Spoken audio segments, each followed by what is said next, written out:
Hello, everyone. Oh, Are hi. we coming through? That's the question of the hour. We are. Can everyone Very hear much us? here. Can everyone hear us? Hello, hello, hello. Testing, testing. Uh, Why is there a square in the middle of the street? Screen. oh, I don't What's going know. on there? why That's is there a not square? that's not exactly right. It is. Um, There's just something that's supposed to go there. yes, it's something that's supposed to go there. Stand I'm by. being helpful. Stand by. We're gonna have something that is gonna be there. Um, I'm having an app. Talks amongst yourselves for a minute. Talks amongst yourself. We got an Technical issue. difficulties. We got Starlette, an issue. how was your sitcon day? I know It was you went good. to sleep. Yeah, I'm on a bit of a funny time zone, so it was a bit hard to start at 10 and finish at what 6 a.m. So I Goodness. did miss a couple of the sessions, but I got through all of the I think what were the most exciting ones. It Uh, was fun. I enjoyed it. I had some fun with it as well. Also, Nadia is correct. Grim, you did answer that question incorrectly. What did I I don't say? know. You said I don't know, but what you should have said is it's a thing I'm handling right now. Pay it in Mm, mind. yeah, yeah. She assumes I can speak with some intelligence, which is not true. Uh, That yeah, that would be part of the problem. um, so welcome everyone. We are Starjump, Grim, and then down here is Ender, and down a little bit underneath Ender is Starlet. We are streaming tonight because we just wanted to talk about all these CitizenCon announcements today, and kind of give you our impressions, hear what all your thoughts are. Everyone in chat. Obviously, it was a pretty big kind of information overload day. Quite a bit was revealed, and then some stuff I think we thought we were going to hear about, we didn't hear about, at least in terms of the stuff I was expecting to be revealed. So we're just going to go through all the panels, chat a little bit about them. It's a pretty casual conversation, open to anyone. If you're in the chat and you want to bring up a topic from CitizenCon, try to keep it within the panel we're discussing at that time. We're going to have that panel playing right down there, just on mute. And we'll maybe pause and go to certain areas of the video if it was a specific piece of imagery or something that we want to talk about.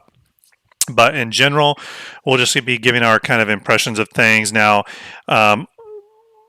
all three of us have not seen every single panel in its entirety, so there's some stuff Yeah. some insights and stuff we possibly don't have because we didn't digest it all. But again, this is a casual conversation, an open conversation. All opinions are welcome. And again, if you got any questions or comments, please post them in chat. Season Star, thanks for the follow. Appreciate it. And thanks everyone who has stopped by. Dove Nut followed. Mud Dog, this was a few hours ago. I don't know if he's here anymore, but Mud Dog from Texas Space Navy. But yeah, thanks for everyone for joining us. First, Ender, how has your weekend been so far?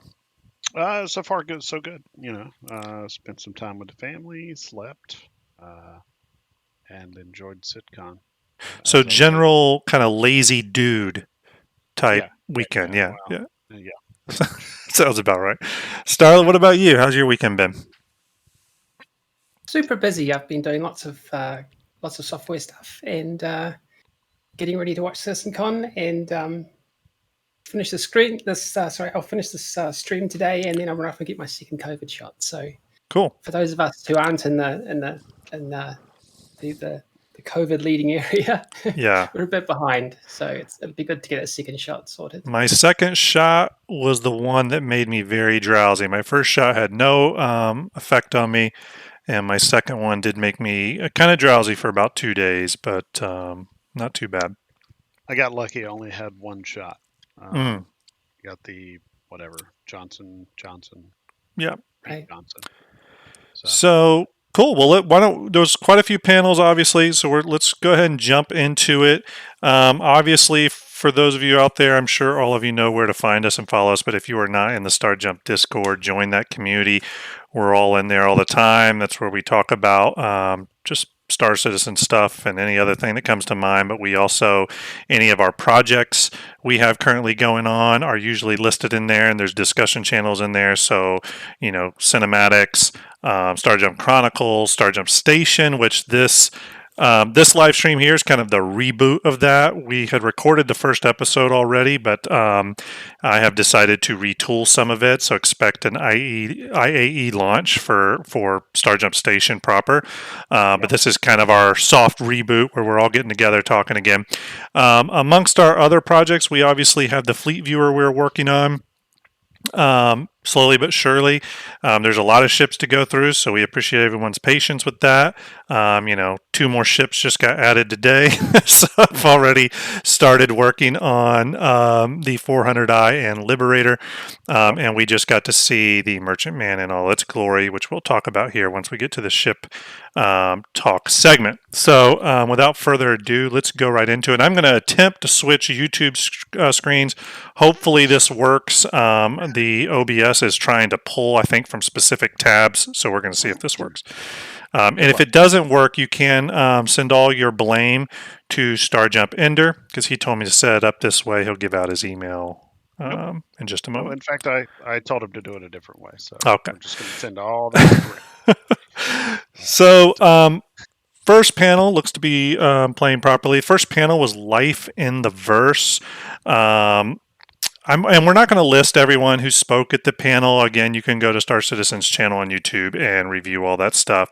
I know Leland and Pappy, though, were 2 devs, and obviously Todd Pappy is, I think he's the live gameplay director, something like that is his title. But anyways, they were discussing this.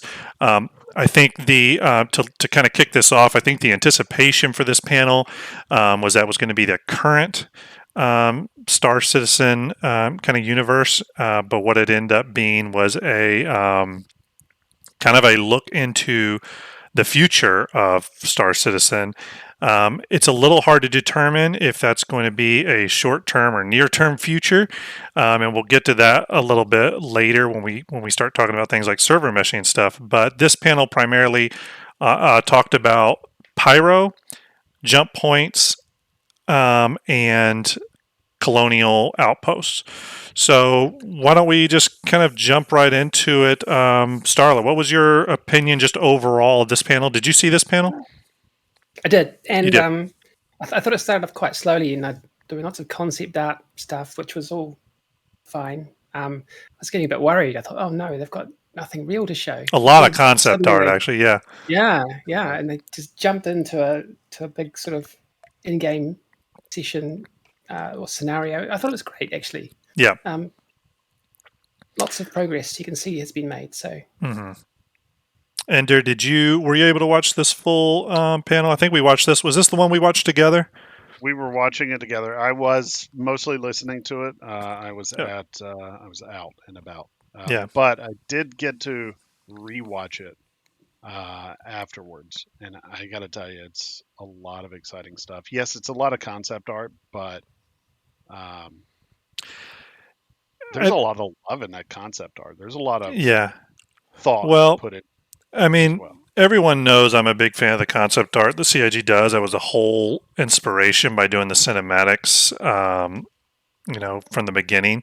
So I really enjoy it. I do agree, Starlette. There's a ton of concept art, actually. But what I will say was that they showed that evolution and development, and it showed just how much thought and stuff was going into Pyro, and what will, I'm sure, go into Nyx, which we already know is in development. I've heard rumors of Magnus and Spiders, both of those systems being in development. Don't know if it's true.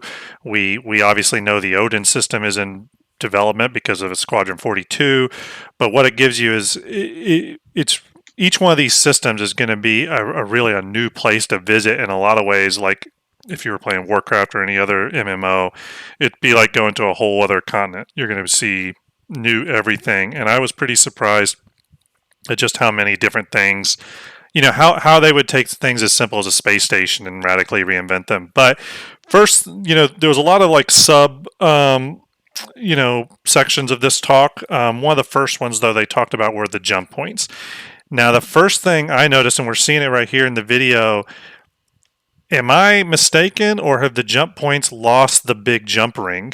Now, I know they said that jump points are going to kind of look different from place to place, but this, in the original 2948 demo from CitizenCon in 2018, we saw the Carrack fly through the big jump gate, the big circular jump gate, and go through it and go through the tunnel. We didn't see any of that here. We saw the nebula, we saw the space station, and we saw essentially a point of light that I guess is the black hole or the wormhole or whatever it is. But that was the extent. And they kept saying that, the jump points look radically different than when we last saw them. So I'm wondering, have they done away with the whole ring system, or So wow, I didn't even consider that, because they did say that the jump points occur naturally, so that hinting that it wasn't going to be a big mechanical thing. But I thought they were just showing the gas clouds and the the feel of sort of the dark and mysterious feel of being on the pyro side, for example. Having to move through the thick clouds. I didn't actually realize that they'd removed the physical jump points. Yeah, if you go back and reference the 2948 gameplay demo, not only do they approach the jump gate and the Carrack, but they actually have to activate the jump. They call up on their UI to initiate the gate to allow them to jump, and when they jump, they go through that tunnel. And if you remember from that gameplay demo, you have to actually pilot your ship through that tunnel, and you can get kicked out. Now, I don't know if that's still in the game. They touched on none of that, though. So I don't know if they felt like that wasn't working or what. But what's interesting is when I was working on the Aegis cinematic earlier this year, I modeled out the jump gate as I had seen it in that gameplay demo or something approximate. And I had a CIG dev reach out to me, the one who was actually responsible for building the jump gates. He had reached out to me. I think he had reached out to you at first, Ender, and then he got in contact with me. But he reached out to tell me, "Oh wow, you really nailed the gates. They look exactly like that." You know what I mean? Possible that very similar. That's why I was. Yeah. I was surprised not to see them by today. Yeah. But it's possible that it's somewhere else. Yeah. Well, maybe they didn't show it because they showed it last CitizenCon, and if they showed the same thing again, people will get all up in arms and start crying. Yeah, so, that's a good point. That's a good point, and it's possible that the jump. Here's what I think I know about jump gates, and I could totally be wrong, because they have said they really vary. So the jump gate itself, now they have said that the actual structural gate does not need to be there because the jump is a natural phenomenon. Exactly. But what they did say is that those jump gates will actually be used to stabilize unstable wormholes. And I think they use some of those jump gates to expand certain wormholes. Now, I'm not 100% on that. I'm speculating based off other things I've heard. I could be wrong with that. But that was my understanding. So it's very possible that the Stanton Pyro jump gate doesn't need that. You know what I mean? Maybe it's a pretty stable natural phenomenon. Doesn't need that. They're more unstable. Maybe need that circular. Yeah. Yeah. So, as you see here, they talk a lot about the Houdini volume clusters and all that, and like you were saying, Starlette, how they kind of made the Pyro side of it, which we're seeing right now, feel very kind of claustrophobic and dangerous, while the Stanton side feels very warm and welcoming and all that kind of stuff. I love that they're doing this. One thing I think is going to happen, and I hope it's the case. There's Sam behind you. And but one thing I hope is that the jump gate locations, or I guess the jump points, I hope they become places for emergent gameplay, places where we're going to see, combat happen. I mean, even if I'm traveling through a gate, and I'm just trying to get to Pyro to do some business, I would prefer the jump points to be semi-dangerous. You know what I mean? I would prefer to have to hire a friend of mine or something to provide security if I'm traveling in the Carrack, you know what I mean? Or a Hull C or whatever it is. It'd be cool to then have those people come along with you. And one thing they did mention, I think in the recent Star Citizen monthly report is that they have been working on group party jump point jumps, so they know how important that is to jump together. So yeah. Did you two have any other thoughts about the jump gates in particular, or jump points, or any of this stuff before we Yeah, move on to stations? I was a bit disappointed that we didn't find out about the sizes, in Hmm. particular, get some confirmation on what ships can go on what gates. Let, Because as people build their fleets and work on yeah, which ships that they want to take into the game, it's kind of important to know where you can fly with that ship. and Um, and that's still represented on the star map, the different size right, jump lanes. Do you think right. that's something they're going to stick with? I think so. I Yeah, think they're going to use those smaller jump lanes to make small ships uh, viable, yeah, so that everyone doesn't sort of progress into only having medium and large ships. So to keep them, to make jump points small, to make it so you can only fit a small ship through the jump point, means that those small ships will get some use yeah. and some interesting gameplay. I think, because I've thought about this a bit, I've been of the mind that they are going to allow any ship to go through through the Stanton Pyro jump station or jump point, and it's going to probably be like that, in my opinion, probably for the first 4 or 5 systems. And Yeah, once they have enough systems for long ways versus short ways to make sense, then they'll suddenly say, "Oh, by the way, these all have sizes, and here's the sizes." Because if you right. look at the star map now, to get from system A to system D, a small ship might be able to jump direct from A to D, Right. but the big ship, let's say your Idris, may have to go from A to B to C to D or whatever, based off the path, and may have to go the long way around. So it almost seems like that the jump gate sizes don't make sense until enough systems are in place. But that's not always how CG implements things, though. CIG implements things, so we'll see, I guess, what True. shakes out there.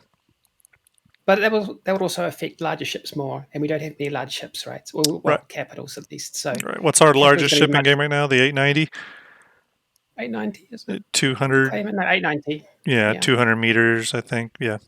Yeah, and when you consider we're going to have some Confirmed. ships that are going to be quite a bit bigger than that. The whole the Orion, the Kraken, the Idris, Javelin, obviously. Yeah, that'd be interesting. And there's some concept art out there from CIG of one of the jump gates with a bangle going through it, and the bangle looks like a tiny aurora compared to this jump gate. Yeah. It looks Yeah. massive. So I'd love to see some that are like epically, like planet sized almost. I think that would be really cool. I mean, could you imagine going up to a jump gate that's like the size of wow, Microtech? So it'd be really cool. Well, I Um, mean, imagine going with a fleet through a jump right. gate and navigating as a yeah, fleet. That would actually be some really, really fun gameplay. yeah, for sure. It's going to be super cool to see. Sorry, I'm just sitting here looking at the concept art that they've got up right now. This Yeah. was my favorite part of Well, let's season talk about 3. these stations. Now, they called these Pyro Stations. Yeah. I was calling it when me and you were watching it, Ender. I kept saying, "Oh man, is this the new Ruin Station?" I don't know if this is Ruin Station actually. I think this is just Pyro Space Stations. I think so. But yeah, what was your thought on these, Ender? You said you enjoyed them. I did. You could tell that they put a lot of thought into the way these were going to work. A lot of thought into not just what they were doing with them, but Yeah, also the kind of feel of them. So they were talking at one point about how it's raining and how does it rain? Well, it's because they've set up heat lamps in this specific area and it's typically cold, so condensation, and then you yeah, got rain falling down. yeah. They put a lot of thought into just those space stations, and you can see it with their concept art. hmm That there's just a lot of thought going into this, and it's really good to see. And of course, Nadia is busting my chops here. By the way, everyone, thank you for joining us tonight. All those of you in chat, our our usual community folks, thanks for joining. We really appreciate it. This is if you're just joining, this is just a casual conversation going over the panels from CitizenCon, our opinions, and just open discussion. If you have any questions or comments, throw them into the chat. And if we miss them, just keep posting them until we see them. I don't see me spending a lot of time in Pyro after its initial launch and just, outside of missions, but I could see where the I'll say this though about that. You say that now. I know you like the combat missions and stuff. I bet you there's going to be some high value targets in Pyro that are going to pay out really well versus bounties and stuff and Stanton. EHRTs. Yeah, I could see some EHRTs being out there. Yeah, I mean, to get the the stations were old and run down. I assume they're in space. I assume there's no atmosphere outside. I assume people aren't walking around with helmets and breathing gear. I don't quite understand how it works. How can you have an old rundown station that's raining from condensation and you've got random fires going on in places and still maintain an atmosphere and yeah, they kind of so think of it like Grimhex is right now, right? There are certain areas that you can't go into without gear on. And I think this is going to be similar for these. I think you're going to have small sections that you can go into that are heated, that are able to be, you're purchasing stuff, food and whatnot. But you could open a door and then have to vent that door to go through the next area and cycle it because you're dealing with no atmosphere. Reese says movie magic. I think. Yeah. Movie magic. Yeah, it's probably a lot like the Star Citizen magic too. That like for like glass and Star Citizen, isn't glass on the ship supposed to be some like super futuristic alloy that's like stronger than steel or something? I know that's like the lore behind it or something. So sometimes I think I will say this though about the stations. Clear steel.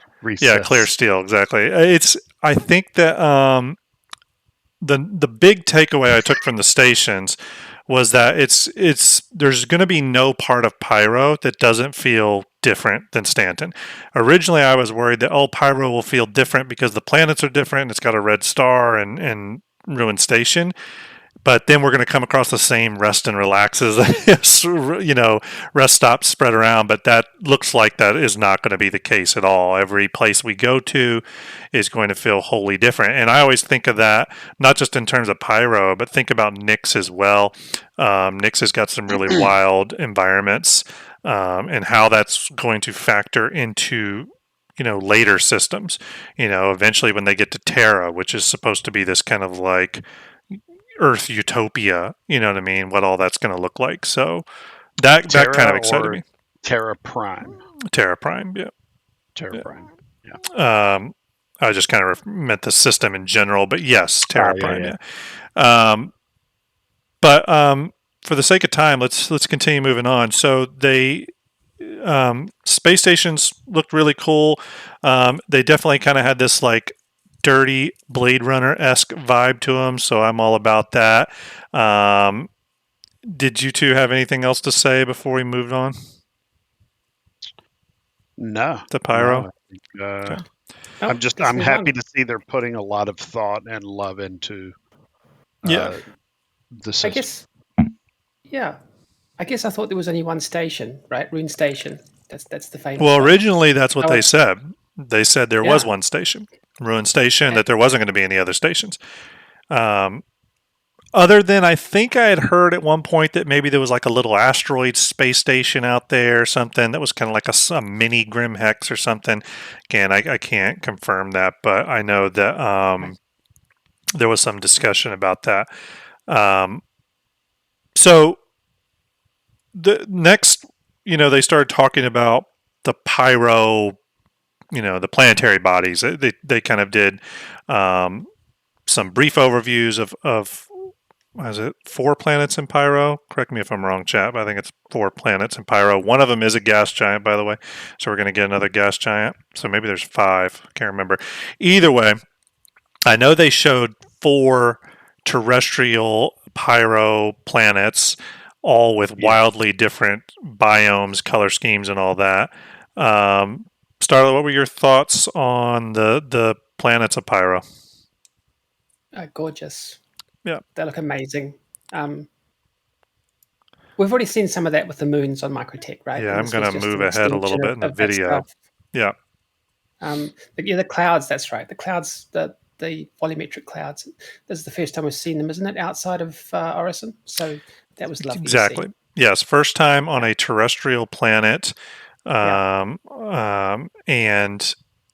one thing they talked about with those, and they show it in the video later on with the 400i when it's flying through the cloud decks, unlike Crusader, where the cloud volumes had to be so large that when you're flying through them, you can't really see any parallax. They said that is something they're fixing for these smaller terrestrial planets. You're going to feel like you're flying through the clouds. The clouds are going to be coming past you. You're going to be going below cloud decks, dipping into other ones and stuff like that, which is great to hear. Awesome. Yeah, I'm excited for that. Yeah. Yeah, I mean, you can see in the video playing right now, the planets definitely have a super deep vibe, or different vibe than Stanton's planets. Like this one here's, I thought was pretty interesting. It's almost like a low-level fog over the entire planet. It's so beautiful too. That's the thing. We're going to see what they can do with this cloud tech. They're going to do some stuff that's, I think they're going to get kind of creative with it. You know what I mean? Kind of seeing the starting of, I guess they were in phase 0 of clouds. Yeah. Kind of seeing what phase 1 is going to start looking like. Yeah, whatever that next iteration of. That next step. Yeah. And if you remember go ahead, Starlette. More movement in the cloud. I hope the next phase is more movement. So the movement to the cloud swirl and change as you fly through them and stuff like that. Yeah. I mean, I want that, and I want, and this kind of goes along with it, even though it's different. It's a little different than what you're talking about, but I want to see like major cloud and dust systems move over the planetary surfaces. You know what I mean? I want to be at an outpost and see a sandstorm off in the distance and see that kind of coming towards you. I think that'd be really cool. Again, it's all about giving those cloud volumes some motion. So, and they have talked about that getting done at some point. Yeah. By the way, I will say that some of these CIG devs look so uncomfortable in front of the camera. It was quite funny. Really did. It was kind of enjoyable to see them squirm a little bit because they don't get to get in front of that camera very often. Yeah. Hey, I'm squirming. I'm squirming away right here. Okay. They're in good company. Yeah, but they, again, they talked about the new plan. I mean, we're seeing a lot of the cloud tech here. Again, looks really cool, and it's at a scale where I think we're going to really get to enjoy it. Then they started talking about the planets, and one thing I really thought was cool is that the planets look like they're using all new, again, not any reused ground textures. All the color schemes or all of them are completely alien, but also still look really natural. That was something that really appealed to me. And again, I think that comes back to just that sense of exploration. I think they did, it was a few years back, they talked about, or they did a poll on what was like the most, popular profession or whatever. And by far, I think exploration was the winner.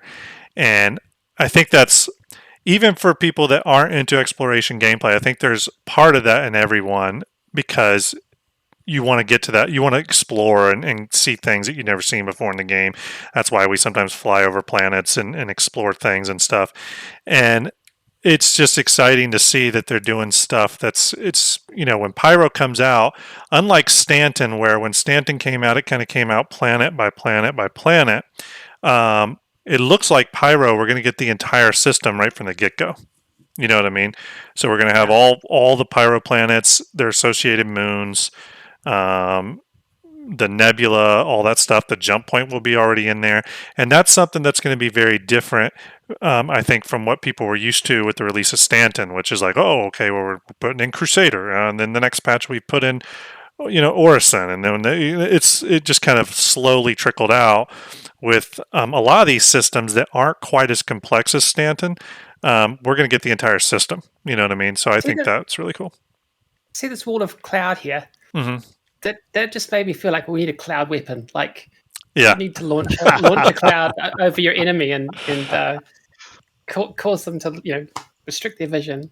Yes. Extremely advanced smoke grenade. Cloud wall. Cloud wall. Yeah. So Wall of Cloud, my new spell. I'm going to skip ahead. Let's. Hey, Soviet. Also, real quick, Dodgeman Shuriku. Oh wow, Shuriku. Shuriku. Yeah, we're going to go with. Well done. Oh no, I'm an idiot. Shinrikyu. Sorry. Season Star and Dovenut. Thank you for following, Grim. Yes. Don't be afraid to pop over to my channel as well and follow there if you like. Follow Starjump Ender for sure. So overall, though, again, for the sake of time, Starlette, what was your overall opinion of Pyro just as a system as a whole? The stations, the jump point, the planetary bodies, and stuff. Is it something that's exciting you? Are you ready to go there and get out of Stanton once and for all, or are you, or is it something that just doesn't interest you? I'm really excited to go. It's absolutely beautiful, but I think they're right to hold it back until there's some actual gameplay involved with it. So there's actually something to do there apart from just look at the planets. I mean, how often do we go to the moons of Microtech anymore? We just don't. There's nothing to do there. Yeah. So love the work. Looking forward to actual gameplay there. Absolutely. Thank you, Sandman, for the follow. Really appreciate it. Thanks for joining us tonight. And we're going to get to the gameplay section of it because that kind of relates to these Colonial Outposts here. But Ender, what's your thoughts on Pyro as a whole?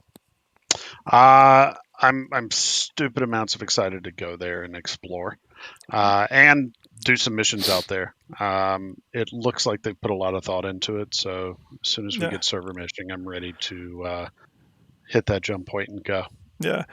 Yeah, I agree. Super excited to go.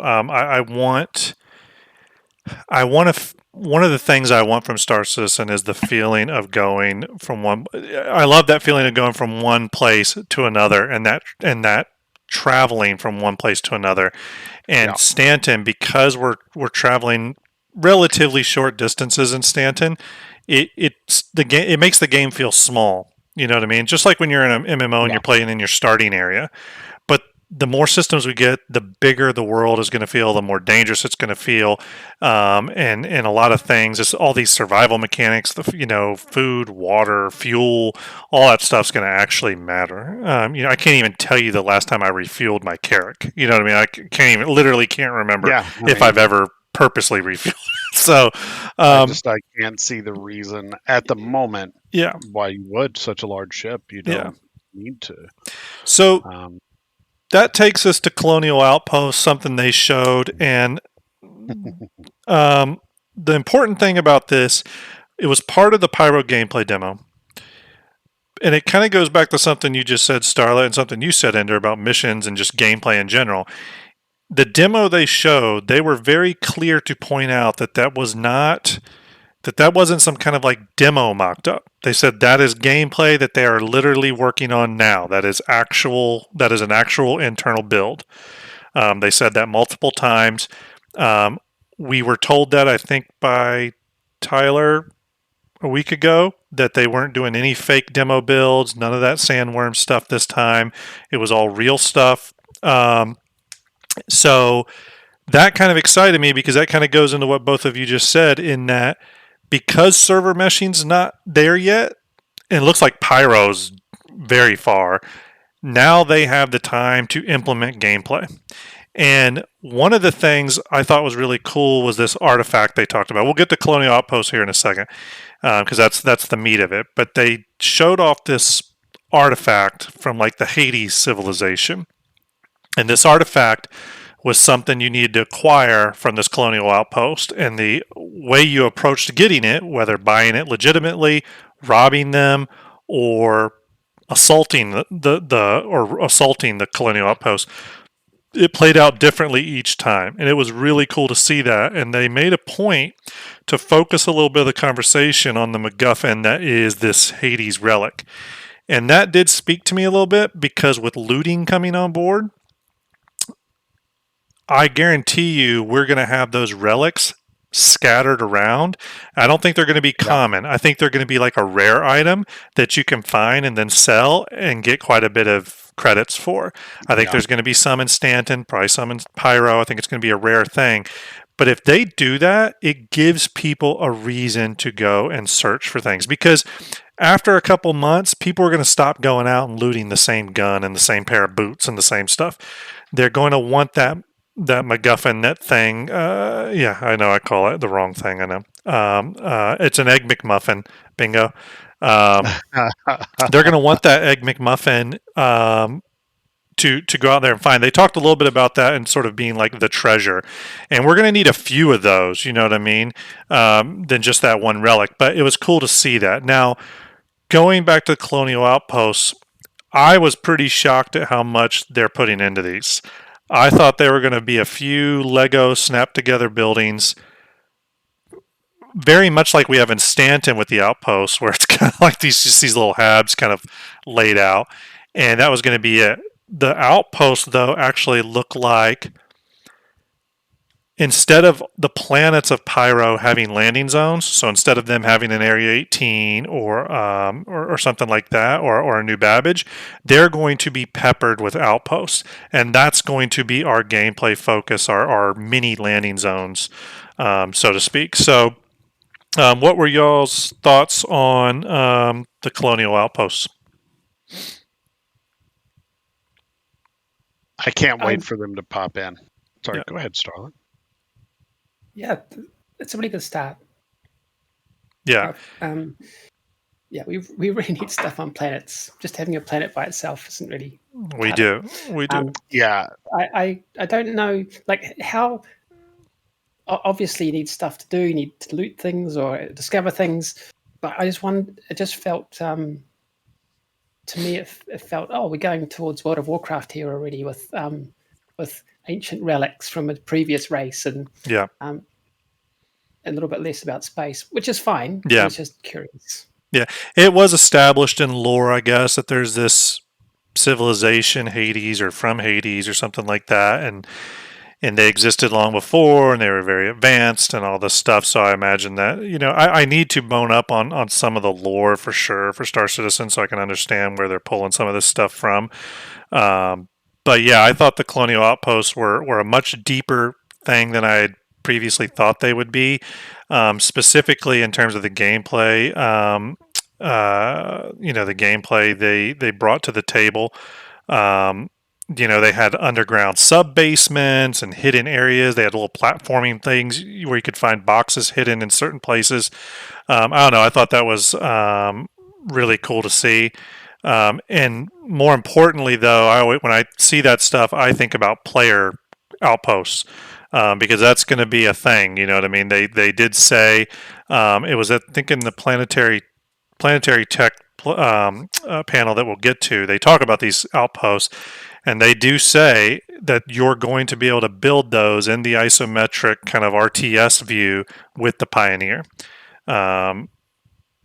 They didn't go into detail at all. They did say that was going to be a function of the Pioneer. So, Colonial Outposts. Oh, wait. Those outposts themselves, the ones we're seeing today, they aren't Pioneer ones, right?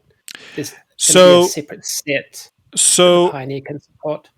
Yeah, so I'm not 100% sure about that, Starlet, but what they did show in the planetary tech panel was they showed the modularity of these parts and pieces, and the parts and pieces they were showing were the ones from these Colonial Outposts. And he makes the comment that, in the future, players will be able to use these components themselves, build their own unique outposts and become a true pioneer. That's essentially what they said. So interesting. What I think the pioneer is going to do. So originally they said the pioneer, I think back in the day, was going to build those little hab buildings that we see scattered on Stanton. I don't think that's the case now. I think it may be able to do those, but I think the pioneer is going to be able to build lots of stuff as long as it has the materials for it. I think it's just going to be about turn into a 3D printer, right? Yeah, I think it's going to be just a giant crafting table, big, essentially a big 3D printer. Essentially, is what it's going to be. Yeah, so that'll be interesting to see. I mean, I still think the Pioneer's a ways off, but if server meshing, iCache is there, full persistence, all that stuff coming on board. Whenever they feel the need to put player outposts in people's hands, they're almost going to have to put the Pioneer into development. Because so far, that's the only way we've heard of being able to do this. Now, they have said that you will not need a Pioneer to build an outpost, but I'm not sure exactly what that means. I don't know if that means you're just bringing the raw materials there yourself, and there's... I think you'll be able to buy prefabs and truck them in. Basically. Prefabs, yeah. But for custom printing, I think the Pioneer is probably the way to go. Yeah. Cool. So that was the Life in the Verse panel. I thought it was, for me, it was the most, I'd probably say the most exciting panel because it did get me excited for the future of the game. That was obviously the point of the panel, was to get people forward looking and get them excited. Pyro was actually more than I was expecting. Colonial Outposts were more than I was expecting. The cloud tech looked better than I expected. So this panel really checked off a lot of boxes for me. Really the only two questions I was left with was what happened to the jump gates, and I wish they would have gone in a little deeper into the size of Pyro, because from a lore perspective, Pyro is supposed to be absolutely massive. Like the distance between planets and stuff is supposed to be like, I forget what it is. Maybe someone in chat could correct me, but it's like 15, 13, 15. Yeah, it's supposed to be much bigger than Stanton, so where fuel can become a real issue. So, I was a little curious about that, but those are things I'm sure we'll learn in time. So, what was also interesting for that session was they did kind of highlight some NPC behaviors, reacting to sound. The NPCs they started to react a little bit. Obviously, they got a long way to go, but we started to see some improvements there. Yeah. Cool. So that was the Life in the Burst panel. Again, thought it was really cool. Why don't we move on to the next panel then? Again, I don't want to. We got quite a few to go through, although some of them we'll probably skip a lot. But the next one was the Ship Talk panel, and that was with John Crew, Paul Jones, and another person I don't know. But I'm a big fan of both John Crew and Paul Jones. They're two of my favorite developers to listen to speak, because Paul Jones seems like the most gentle man in the world, and John Crew looks like he hates every second of being on camera, which is great. So they obviously revealed or kind of revealed updates on 3 ships.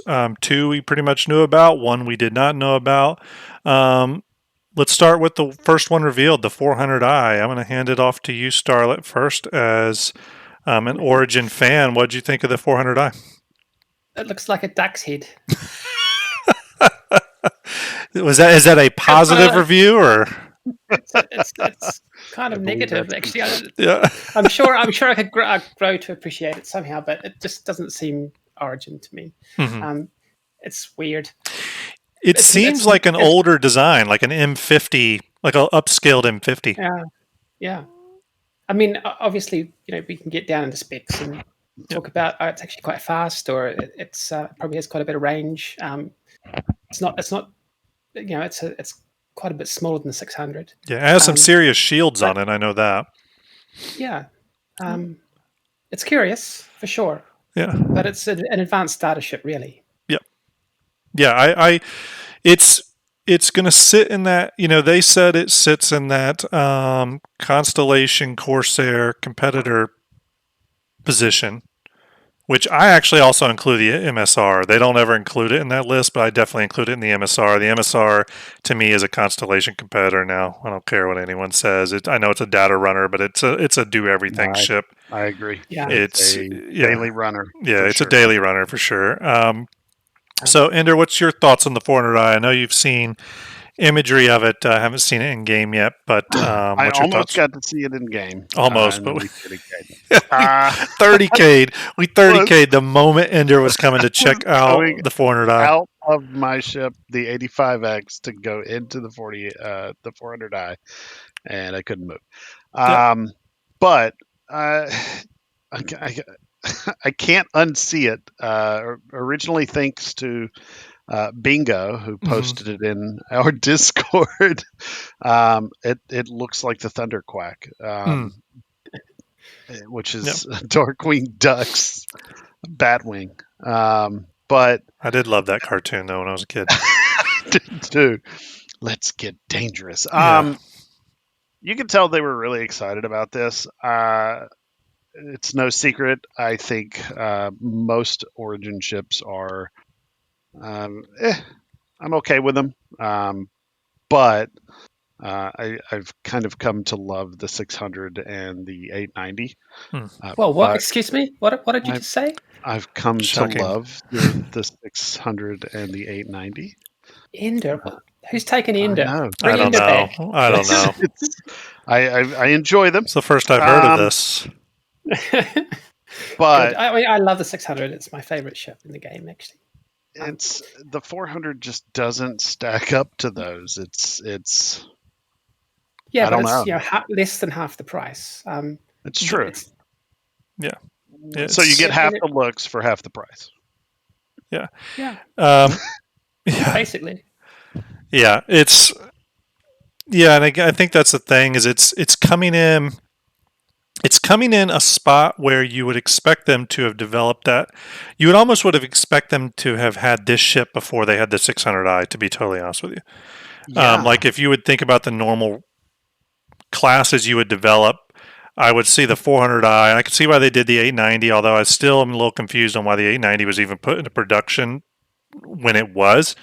But that's another discussion. But I think that this comes in at a weird place where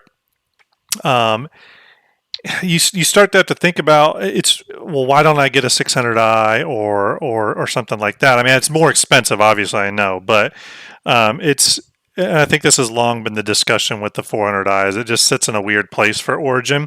Ultimately, though, I think these size ships are going to be the most. Well, I don't want to say the most popular in the game. I think these are going to be the most popular multi-cruise ships in the game, this size.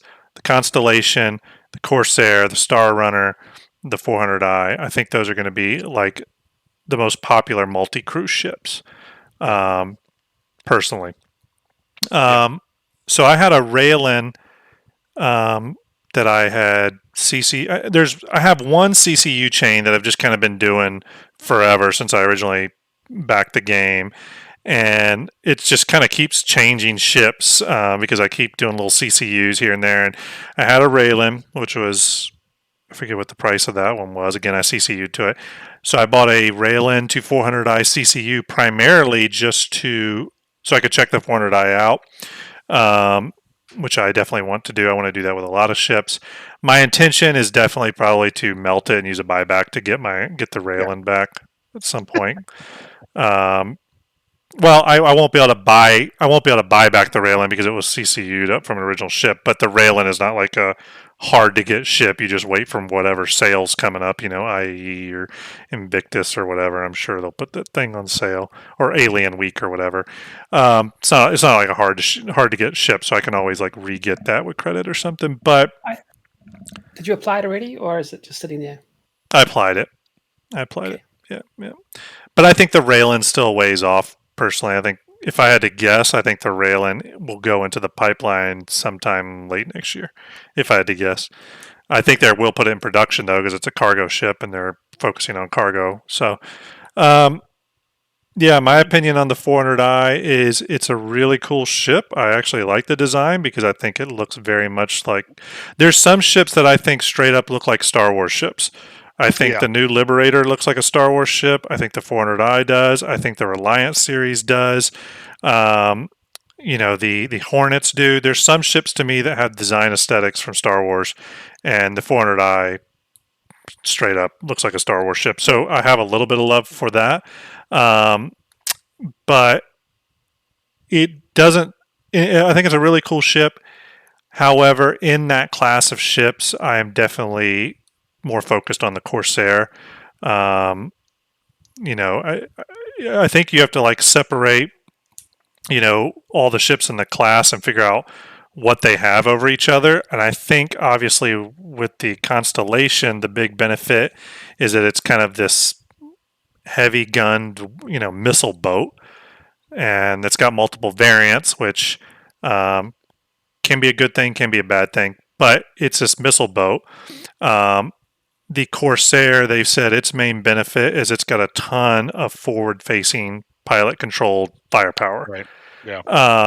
And I think they're size 5 mounts, size 4 gimbals. I mean, they're big. I mean, they're all pilot-controlled. There's 4 or 5 of them or something like that. Yeah. So that appeals to me more. I think with the 400i, I'm trying to think what its benefit is over those others, or what its signature is. Maybe just styling. It's top speed. Top speed, probably.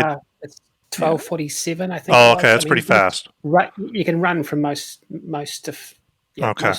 Except for sort of the fastest fighters. Gotcha.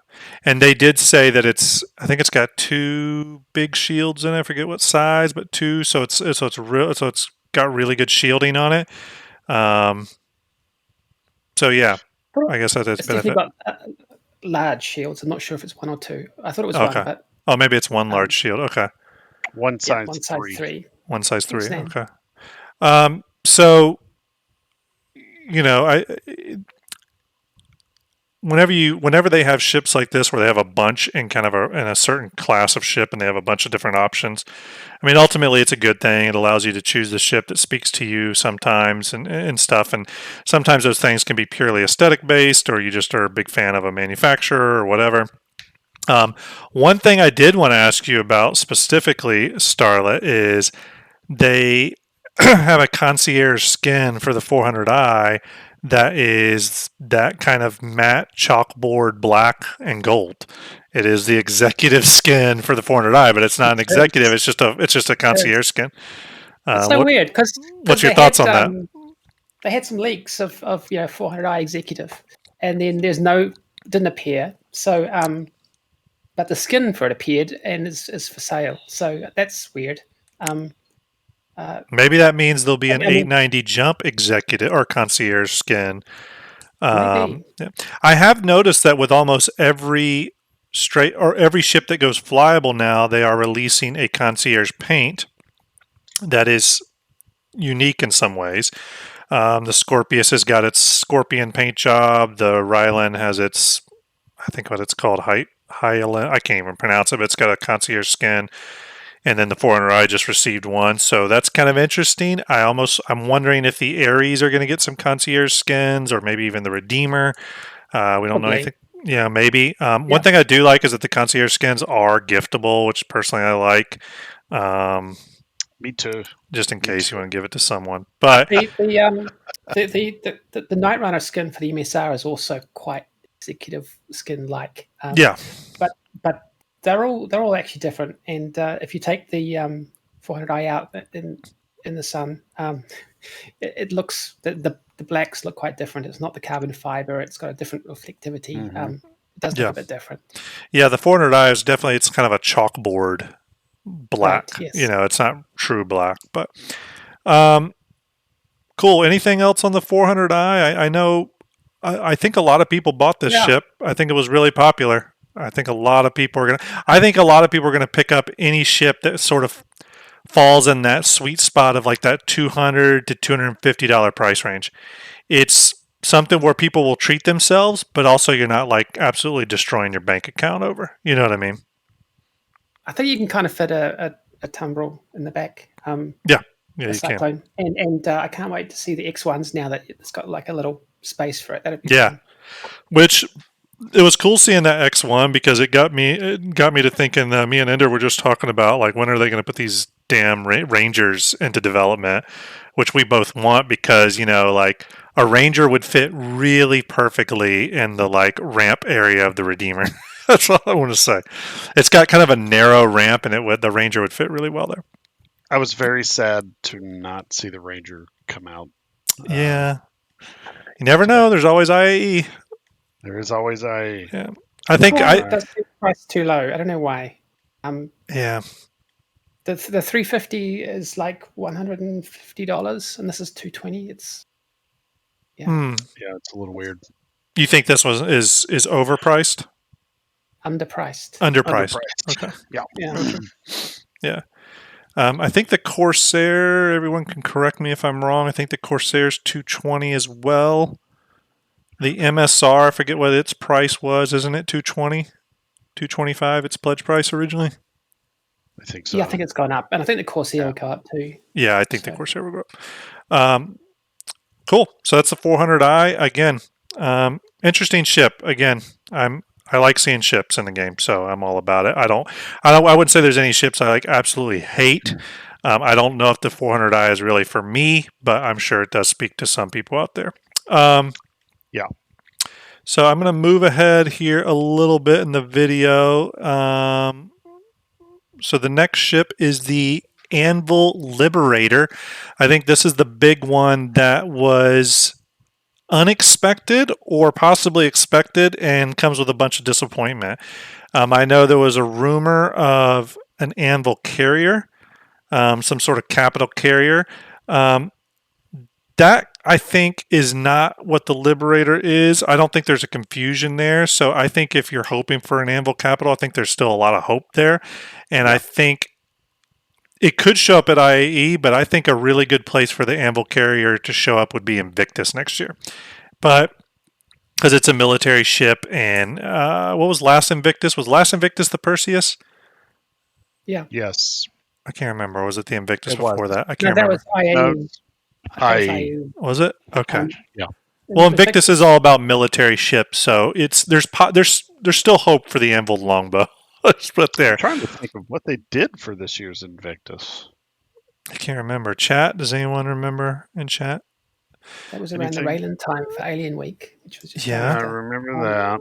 Yeah. And they allowed us to tour the. the Scorpius. The Scorpius, yes. Yeah. Thank you, Reese. The Scorpius. Jeez, thank you. The Liberator, Anvil ship. Ender, I'm going to send this one to you first. What did you think of the Liberator? Overall? It's niche. I think it's a very nice ship. Both of us kind of were talking about this one just before they hit what we were talking about. You had mentioned that it reminded you of a hovercraft. I mentioned that it reminded me of one of the craft that dropped soldiers and tanks and such off at D-Day. I mean, that's what this thing looks like. Yeah. And it's both. They were taking. I was thinking the big Marine Corps, U.S. Marine Corps hovercraft, the real big ones. Yep. That deliver tanks and stuff. Exactly. I kind of see this. A lot of people are going to use this as a military carrier, blah blah blah. It is kind of a pocket carrier, like Mad Doctor's saying. It is kind of a pocket carrier. It's what it's for. I would love to see people thinking outside of that particular box as well, and just using it as transport. Can you move the picture to the actual? Yeah, let's go to the actual ship. That's not it. These are early concepts. Let's see. Let's find. These are interiors. Yeah. Actually, there was one here at the beginning. Let me go back. Sorry. I'll skip around here. There's a picture of it. Let's see if they show another one. No, it's okay. Doctor hitting it right on the head. I'm going to put anything that fits in it. And that's how it should be. Massive blow to the Hercules. Like Hercules had one job, exactly, transport, and now it's got competition. Yeah, but then again, you still have the Herc that can do that, but you've got the A2 bomber as well. That is It's fun. Yeah. Starlette, what's your thoughts on the Liberator? I think it's going to be super popular, actually. Yeah. I think as soon as Pyro comes out, people realize, oh, I can't fly anywhere in my fighter anymore because I don't have the range. What am I going to do? Well, Yeah. you're going to pull out a Liberator and get your fighter shipped over there. Yeah, it's going to make a big difference for Pyro. So that makes total sense. Yeah, I was pretty surprised by it when they revealed it. One of the things that I think really took me by surprise was that the Liberator really violates a couple of the Anvil design aesthetic things that they tend to follow pretty religiously. There's certain angles and lines and the way certain things on Anvil ships interact with each other. They've got that big circle disc always on them, almost on all Anvil ships. This doesn't have that, so it does immediately look different. Obviously, I think there's some similarities here to the Crucible in terms of it's just this big kind of utilitarian ship. And I think that's kind of interesting. Part of me wonders though if this ship is going to be one of those that is really popular purely because, like something like the Kraken, people are just going to find their own things to do with it. So, for example, when obviously this thing can hold vehicles, but typically with ships like the C2 Herc, you can put vehicles in that vehicle bay, but also cargo can go there.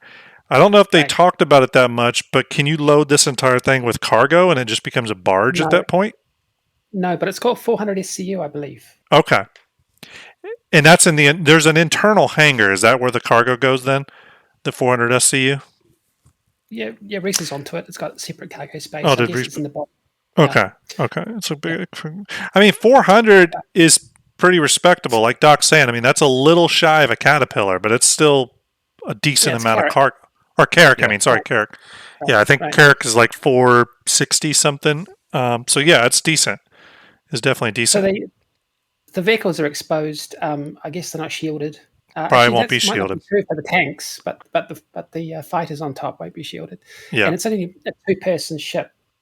It's quite big, but it does seem like it's priced right up there, right? So 575, I think it was 570, 575. It seems quite expensive.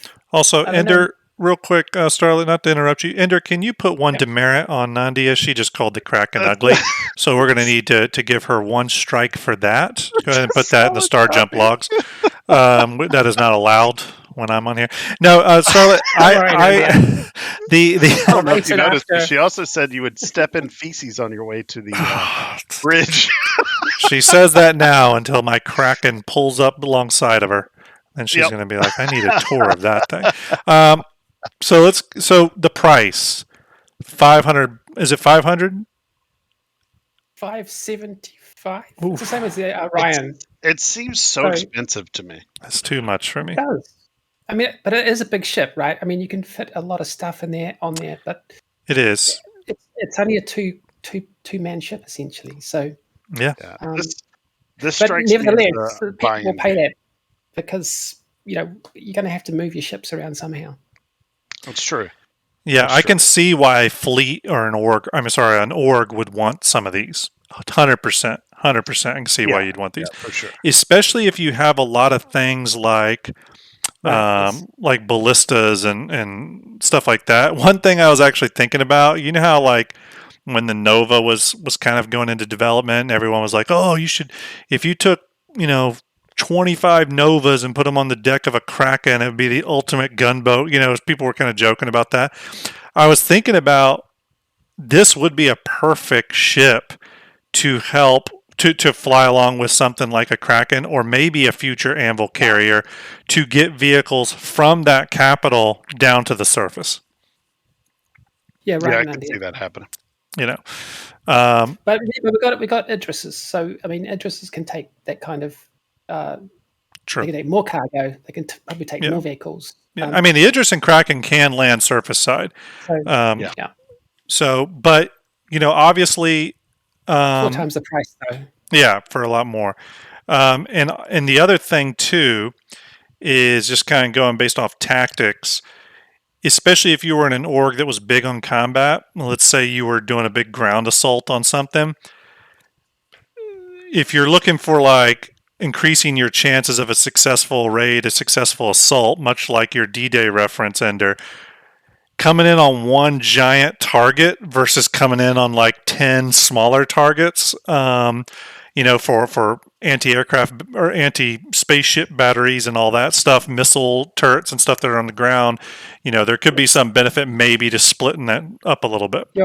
You're absolutely right. Maybe. But there's a bigger picture than that, I think. And that is, what's your critical resource? So if it's people or if it's hulls or, if it's what you're carrying, you could, there's no limit to the amount of Idrises you could take in with capital shields. So that's true. Just a matter of, that's true. What your critical resources are. Yeah. And Driz makes a good point. It could work for a good evac ship as well. You know what I mean? Battle's ending. Bring it down. Yeah, that's a great point. Everything you can, and then take it out of there.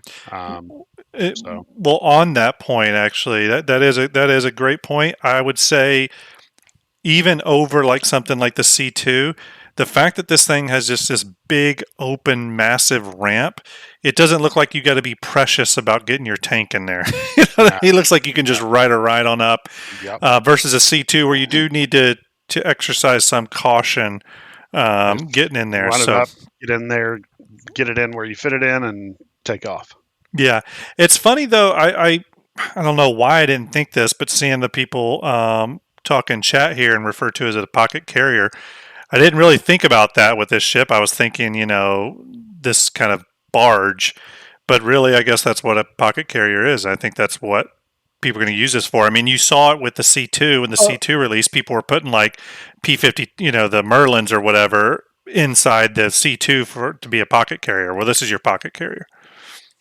I guess. I would have required repair or rearm or stock to be a carrier, but I agree. I'll call it a barge, but it will get the name pocket carrier for sure. Yeah, I totally agree with that. So, I mean, this in no way does this step on like the Kraken's toes at all.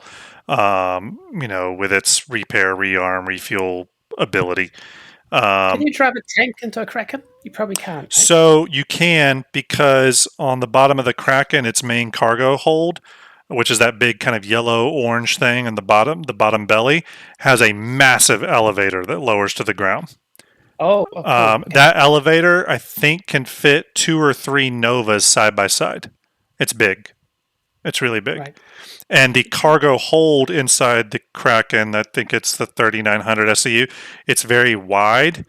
And it looks like from concept art at least, it has 4 support struts in, but the elevator comes up right in the center of that cargo hold and just becomes the floor. So you can pull right up and then maneuver it. So I think it was me and, was it Piggles? I forget. Me and someone who knows a lot about the Kraken sizes were estimating, I mean, it's going to actually be able to hold the thing's going to be able to hold like 10 Novas with room to spare. Wow. So yeah, it's obviously the Kraken's issue, much like any big capital, especially in a planet with high gravity or anything, is it's going to be like a reclaimer getting off the ground. You know what I mean? It's going to be arduous, and you're going to have to find terrain big, flat enough and large enough to set down in. So it's not going to be quite as nimble, but it's got a pretty massive elevator on the bottom. Yeah. Like as Nandy is saying in chat, this is probably just more transport for your money. Yeah, I'd agree with that. Yeah, for sure. For sure. I mean, it seems like so much money for that, though. You know what I mean? Let me ask you this, Ender. What price point would you put this ship at? How long is the ship, by the way? What's the size? Is it like 80-something meters, 90 meters or something? Let me take a look at that. I have to put it at 400. Let's see. 400. It's slightly shorter than a hammerhead. I know that. Yeah. I want to say it's about 15 meters shorter than the Hammerhead. Yeah. I'm trying to get on and get the. Let me take a look here. 500.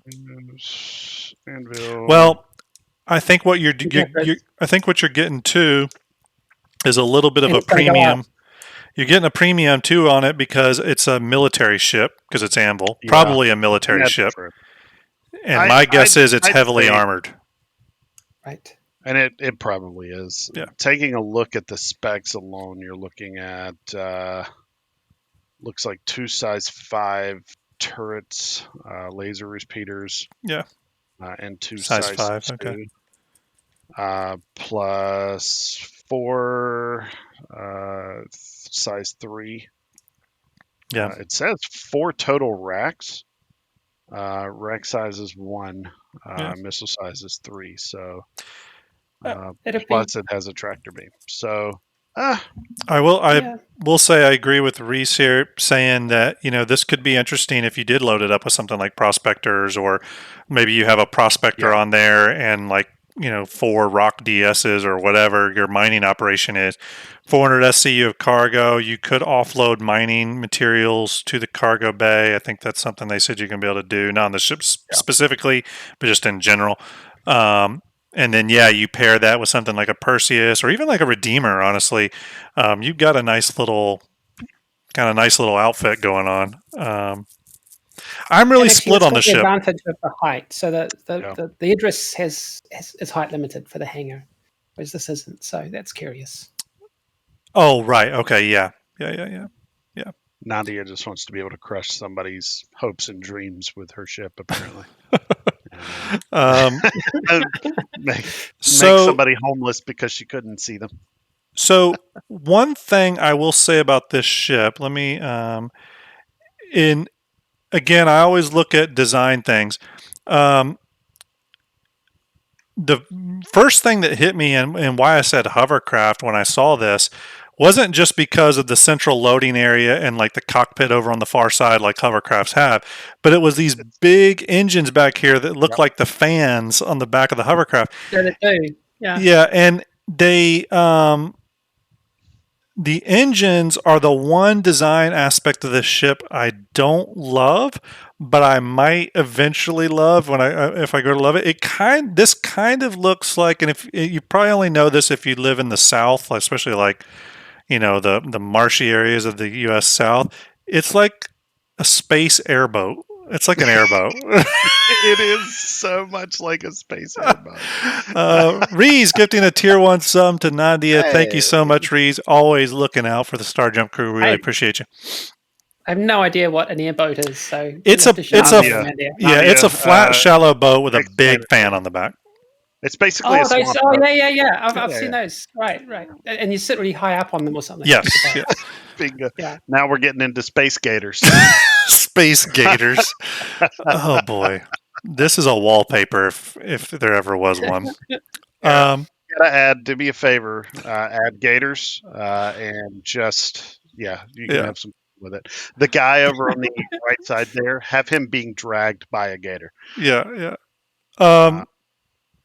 Well, let's move on because we're pushing on time. We got to and some of these back panels, by the way, we're not going to go quite as in deep on because they got very technical. We'll probably just give our general overviews on. Yeah. Obviously, the first panel and the ship panel were really the thing that you can talk most about if you're not a total nerd. But so the next anything else on the Liberator, or are we moving on? Anything else on the Liberator? No. Okay. I am grab some PCUs. The price will go up when it releases. So for sure. Put some in buybacks if you've got credit. Just buy the what is it? Where do you go from? I can't remember. The M2 to the Liberator. They melt it into your buybacks, and later on the price. Yep. Yeah. There you go. Do we lose Starlette? Back? I think we did. Okay. I'm gonna grab a water real quick while we're figuring her still out. Here. Hold on. She's still here. It's just we might have to refresh her. I got it. Hold on. I got it. Okay. Ender's gonna go find his dignity. Oh, now you're back, Starlette. Sorry, my camera stuffed up then. It's all good. Sorry, I needed to get some water for the next conversation because I know what we're about to bring up and discuss. Yes. Frozen again. What's going on? Why Starlette is getting her camera situated. Was there any ships you were hoping they were going to talk about, Ender, that they did not? I know a lot of people were pretty surprised they didn't talk about the Hull C at all, although I think we'll hear more about that at IAE, maybe. I think there'll be some posts on there or something. I'm thinking we're going to hear about those. I was a little surprised that they didn't talk about any of the whole series.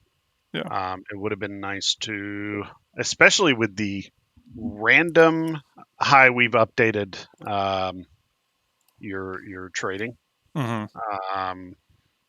kick that they put in. I expected something to do with it. They did talk about the cargo refactor for a bit. But no cargo stuff.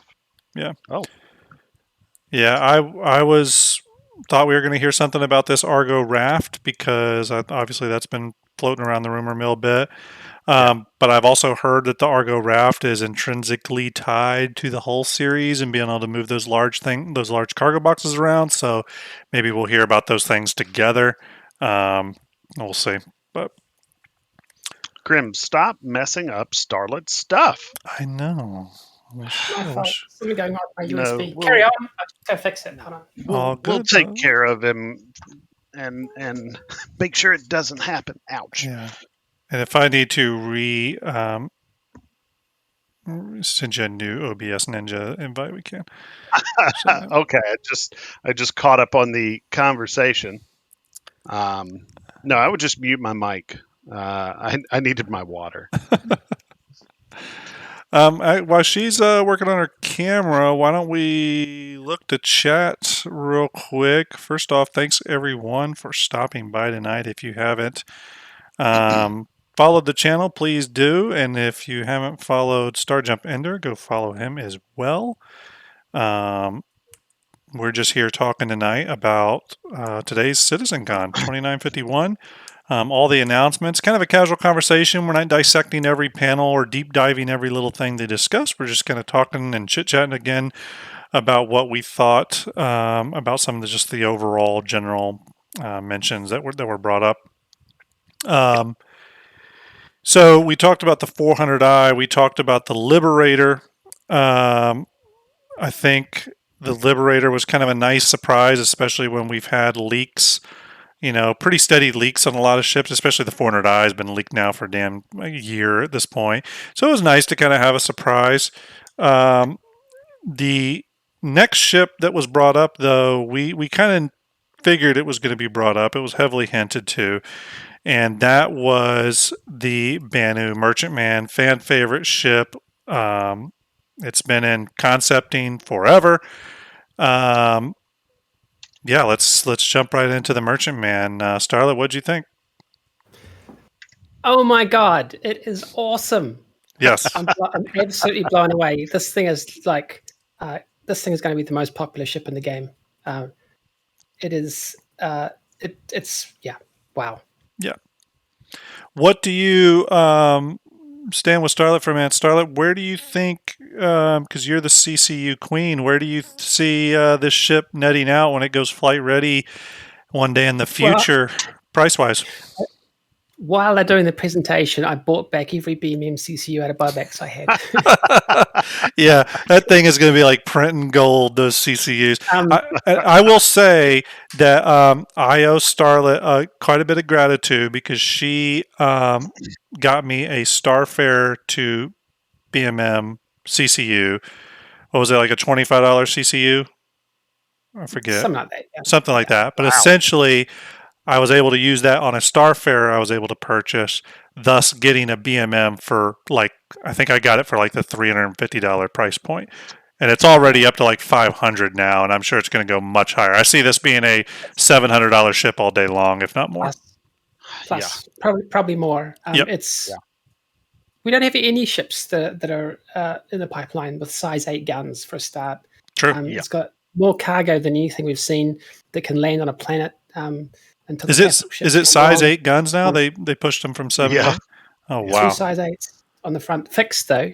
fixed, but Not gimbal. And it's also got was it size dual size 5 turret? Also got point defense turrets. Point defense turrets. It's a capital ship. It's just turned into a capital ship. yeah, It got larger, which got is a little huge. larger.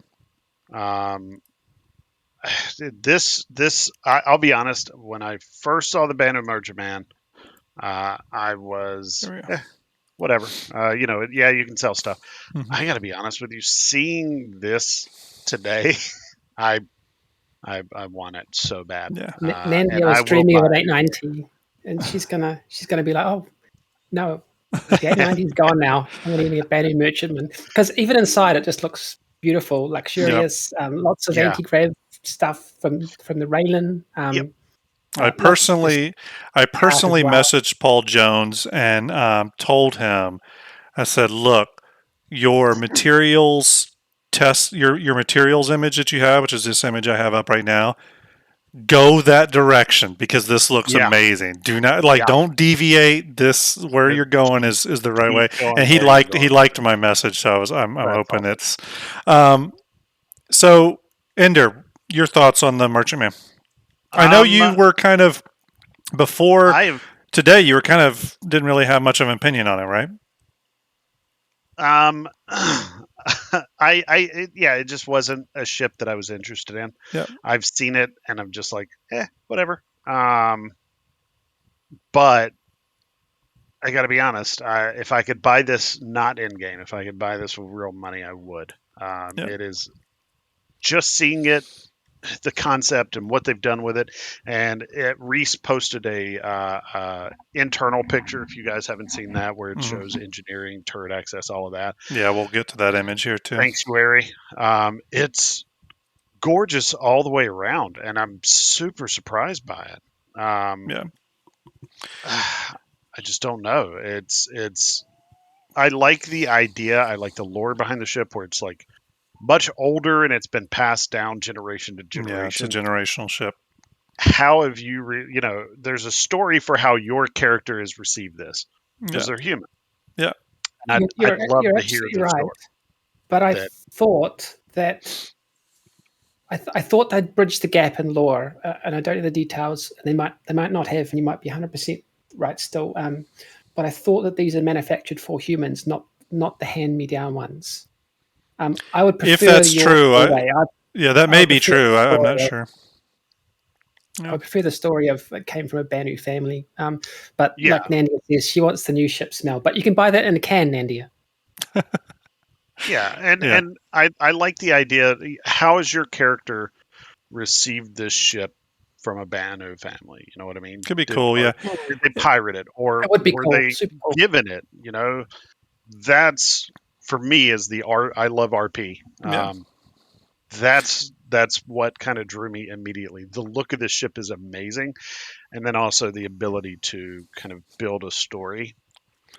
Well, out of this, my character who is not into aliens, having a ship like this would be kind of an interesting. It's funny, isn't it? Because like the Raylan, it really splits the community. Some people absolutely love it and think it's just gorgeous. Others think it's just a horrible hunk of alien junk and doesn't make sense to them. Yeah. It's quite neat. It's the same thing. Yeah. But, any good RPer, though, can think of an interesting story to get that ship in the hands of their character. If you're a very human-centric player, then maybe it's a ship you found derelict and you've fixed it up in your RP story or whatever that is. I mean, I will say, obviously I first looked at the ship purely from its design aesthetics. As a designer myself, that's the first thing I'm going to look at. And not just like, oh, it looks cool, but like, what did they change from the original? I've also studied the current or the old model of the Merchantman a lot because I had prepped it for Fleet Viewer, but I had only taken it to about 20% because I started to realize, oh, wow, they're going to redo this thing and I'm going to have wasted a lot of time. So let's put it on ice. So I'm very familiar with the Merchantman. It's changed a lot. I mean, not even just in size and stuff. We're talking about every line has been changed, contours, all that good stuff. And to me, one thing they said in the talk about the Merchantman that for me has taken it to a ship that I was like, yeah, I want it. I'm interested in it, but where's my Polaris? To now, I'm like, holy hell, give me my Merchantman. And the thing that they did, and they said this in the talk, was that they pulled back on the alienness of the ship and tried not to make it as organic as the Defender was. They wanted to bring a little bit more harder lines, harder angles and stuff in it. And to me, that was a wise decision. I was actually really concerned that the Merchantman we were going to see was going to be very much pulled from the Defender. And I hate to say it was going to look kind of ugly because I'm not a big fan of the Defender's look personally. But they've went in a direction that has immediately changed this ship for me, just from a purely aesthetic point of view.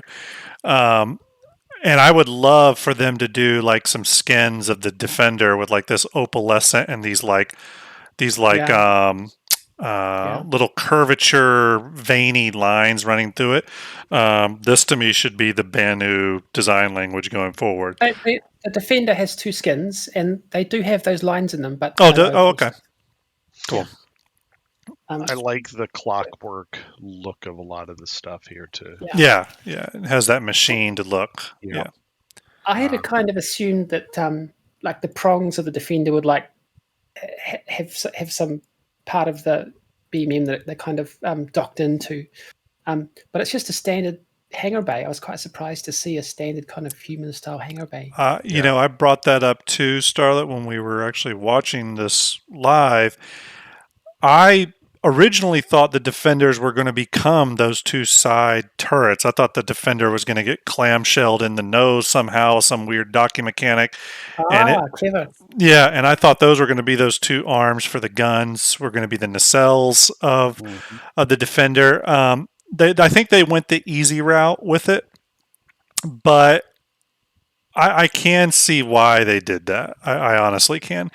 Had the Defender been the armament of the Merchantman, you would have to then make a really critical decision. Well, am I having the Defenders leave to be able to operate more independently, but then leaves the Merchantman defenseless? You know, it puts you in a weird place. I think this was probably ultimately the safer way to go, just having it a hangar. Yeah. And to be honest with you, you'll be able to fit other ships in here. You're then not relegated just to the Defender anymore. It just fits one Defender in India.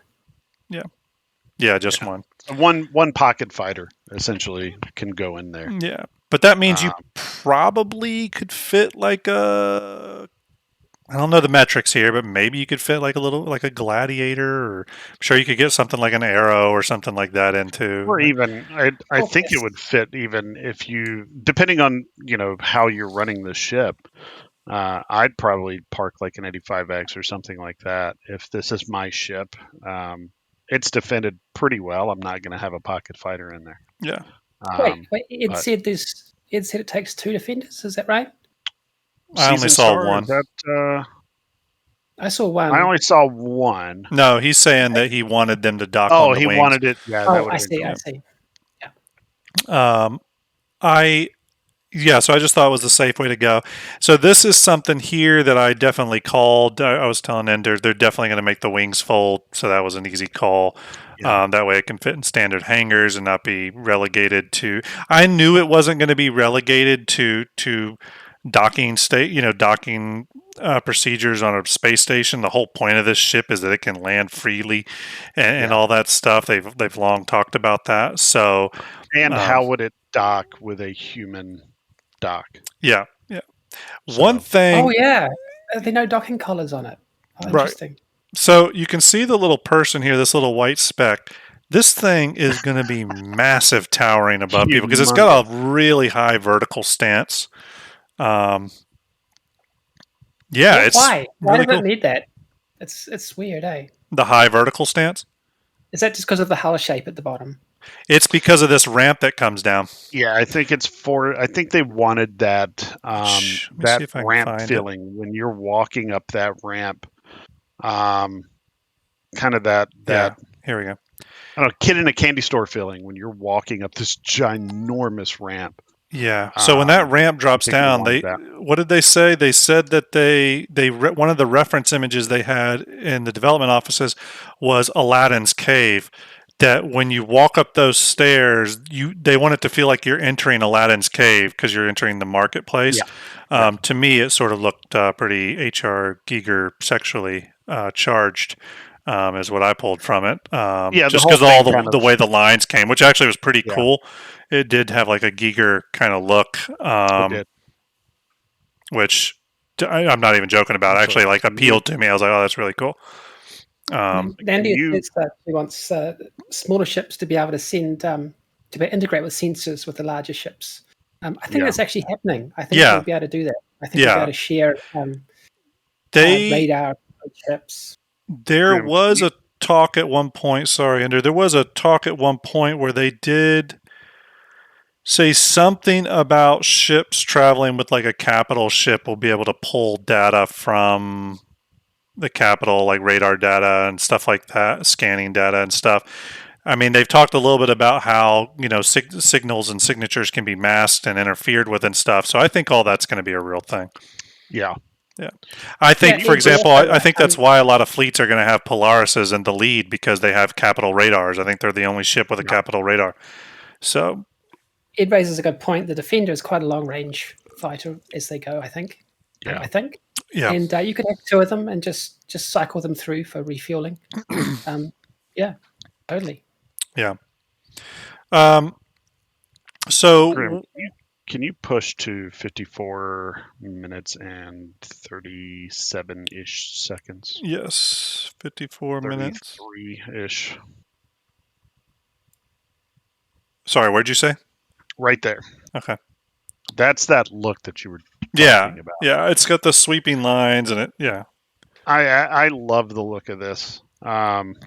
This is one of the things because it's that H.R. Giger look, like you were saying. It totally looks like that. He's even got one painting that straight up looks almost like this. Only replace this with like biomechanical stuff. Yeah, you know, it's 100%. But I can't wait for this ship. I'm seriously considering. It's the new home ship. Yeah, let's go back to our new interior. It. So how do you have people go on there and not try and commandeer the ship? Well, what I think, and I'm speculating here, one of the things they did say was that when you enter this front ramp here, you will go. Now I think there's a service elevator. I think they said there was a service public and a crew elevator. Yeah. So when you enter this elevator here, you go right up into the market, which is right here. And I think beyond that, you'll be able to lock the ship down. I mean, all ships are going to get security controls and stuff on their doors. They've said that before. So I think this ramp is going to go up, go right to these market areas, and possibly have access to this conference room, which is this kind of business meeting conference room. And then boom, that's, you get access to that. Cool. Yeah. So they said it had 2,800 SCU, which is really nice for a planet-side ship. So they didn't say whether that includes the shop, if that includes space allocated just for shops, or if the shop space is separate completely, or if it's a combined thing. It looks like it's separate. I'm assuming, though, that it's going to act just like the Kraken privateer does. So all the stores are going to pull from the cargo grid. Yeah. So if you have, armors and weaponry and stuff being sold at that bazaar, those armors and weapons and all that crap that they're selling is going to come from your cargo grid. That's how they've said the Kraken's going to work. I don't mind that, actually. I don't mind it either. But just like the Kraken, for example, for the base Kraken, all the refuel, the rearm, the repair, all those parts come from the cargo bay. And they said the privateer, all the stores come from the cargo bay. That's why I've heard some people in the past will say, oh, I'm going to get a Kraken privateer and I'm going to run cargo with it. And I'm like, well, your stores are going to be too lean then because they're using the same cargo grid. But I would assume this follows the same rule set. Right. For some reason, I thought that the privateer shops had they took away from the main ship SCU space, so you couldn't use that space at all for normal cargo. They do. Like not correct, so right? Yeah, in the privateer, each store has a little cargo thing above it that is the cargo for that store. But that little cargo pod and the store take up all the cargo room on the base Kraken. See what I mean? So you end up losing a hell of a lot of cargo in the Kraken privateer because the shops are actually in the cargo bay. They're in the cargo bay, and the private the private stores are in the Dragonfly Bay. So you lose the Dragonfly Bay and you lose a shit ton of cargo. I think the base Kraken's 3,900 SCU, or at least currently that's how it's metriced out. And I think the Kraken Privateer, I'm sure someone correct me here, but I think it's only like 600 SCU. It's a massive drop. But that's cool. So it's fine. That's how it should be. Where they have separate ships, separate shops from the cargo area. So that'll be different. Yeah, pretty cool. I was surprised to see this had a little elevator for ground vehicles and stuff like that. That was kind of surprising and cool. I'm sure you could bring down cargo with that as well. The hangar is actually bigger than I thought in terms of its height, which kind of makes me wonder what else could fit in there. I'm wondering if you could fit, 2 small fighters in there. Yeah. The Defender is quite big. It's for a fighter. It's on the large side for sure. Yeah. It's really interesting back here in the back, underneath this kind of transforming tower, how the turret is actually down on this like gimbaled arm, and apparently you then get into the turret and it lifts up out of this tower. That's pretty cool. And they said one of the things they said was that there's practically no part of this ship that doesn't transform, which makes me think a lot about the Rylan and how it transforms in all these crazy ways. Yeah. Which and honestly, the Defender does as well. Let's get that kind of really interesting transformation. I think that's going to kind of become the thing with alien ships, is that they have a lot of moving parts and stuff, which is kind of cool. That kind of differentiates it from the human ships, which are all a little bit more on the stiff side when it comes to that sort of stuff. But yeah, so I think the Merchantman has progress tracker work going all the way till June of next year. Someone can correct me if you have the progress tracker up. Obviously, that doesn't necessarily include the downstream teams. Sometimes it does, sometimes it doesn't. So it's possible the Merchantman could be in development longer than that. But right now, if you were to go by the tracker, work finishes in June. I can see them hitting additional challenges with this ship, though, so let's push it back another quarter. I think the soonest we'll see this ship is Q3 next year. But it'll be excited to see it in the game.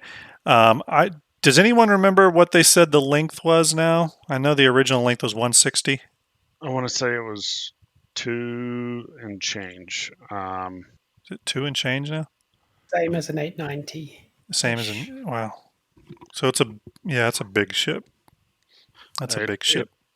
It was considerably larger lengthwise, and I think height-wise or width-wise, and then somewhat larger on the height as well. It's odd to me that this is just a little. Say again. It's going to go past $700, surely. For sure. I mean, honestly, when you compare it to, like, let's say a Carrack, which is a much smaller ship, let's be honest. The Carrack's a much smaller ship. It's 125 meters long. The Carrack is 600 now. Am I right on that? 600? Now, and the Carrack... With Rover. Yeah, with Rover. And does it come with the Snuff? And it comes with the Pisces, so you get 2 other vehicles with it. And the Carrack has a lot of gameplay involved, which also I think is what warrants the price. It's got drone gameplay. It's got the big medical suite, all that stuff. This ship, with everything it offers, and its size, factoring that in, I agree. This thing could be $1,000 ship when everything's said and done. Yeah. I was surprised to see they didn't talk anything medical with this ship, especially with medical gameplay coming on board. This is essentially a Banu capital, let's be honest. I was surprised we didn't hear anything about a medical suite in there. Well, they do say that they do show a mess hab and medical area, but they didn't. Oh, they do show a medical area? At least in the picture. I know there's one picture with labels, right? Yeah, and that's the one I'm looking at right now. I don't know if that's in the stream. Whether what's Jesus saying? It has a med bay or it doesn't have a med bay? It just says, it says mess hab med. So I don't know how accurate this is, though. You know what I mean? Yeah, John Crew 2 Invictuses ago, because someone had asked about the Kraken not having a medical suite, and he did say that they'll probably make all large ships, especially capitals, will all have medical suites, and any large substantial ship will probably get them. Which surprised a lot of people, but essentially what he said was, and they were specifically asking in regards to the Kraken, and he's like, "Yeah, that's probably going to get one." So I think any ships of this size will probably going to get a medical suite. I wouldn't surprise me if this ship has one. It's got a large bridge. It's one cool thing I like about it is that look how much open area here you have on the bridge. It's gorgeous. Yeah, it's. I really like the for someone who's my character is created literally to dislike aliens. It's part of the backstory for him. I really do love the aesthetic of some of the alien ships that they put out there. Yeah, the Raylan looks awesome too inside. It looks really cool. Yeah, yeah. This one grabbed me. Just I love the look of this ship, and yeah, it's really, really beautiful.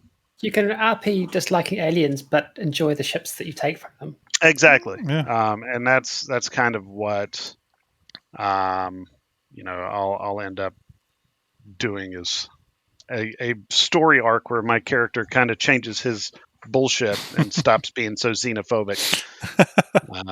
But until then, I'm going to wish I had one of these.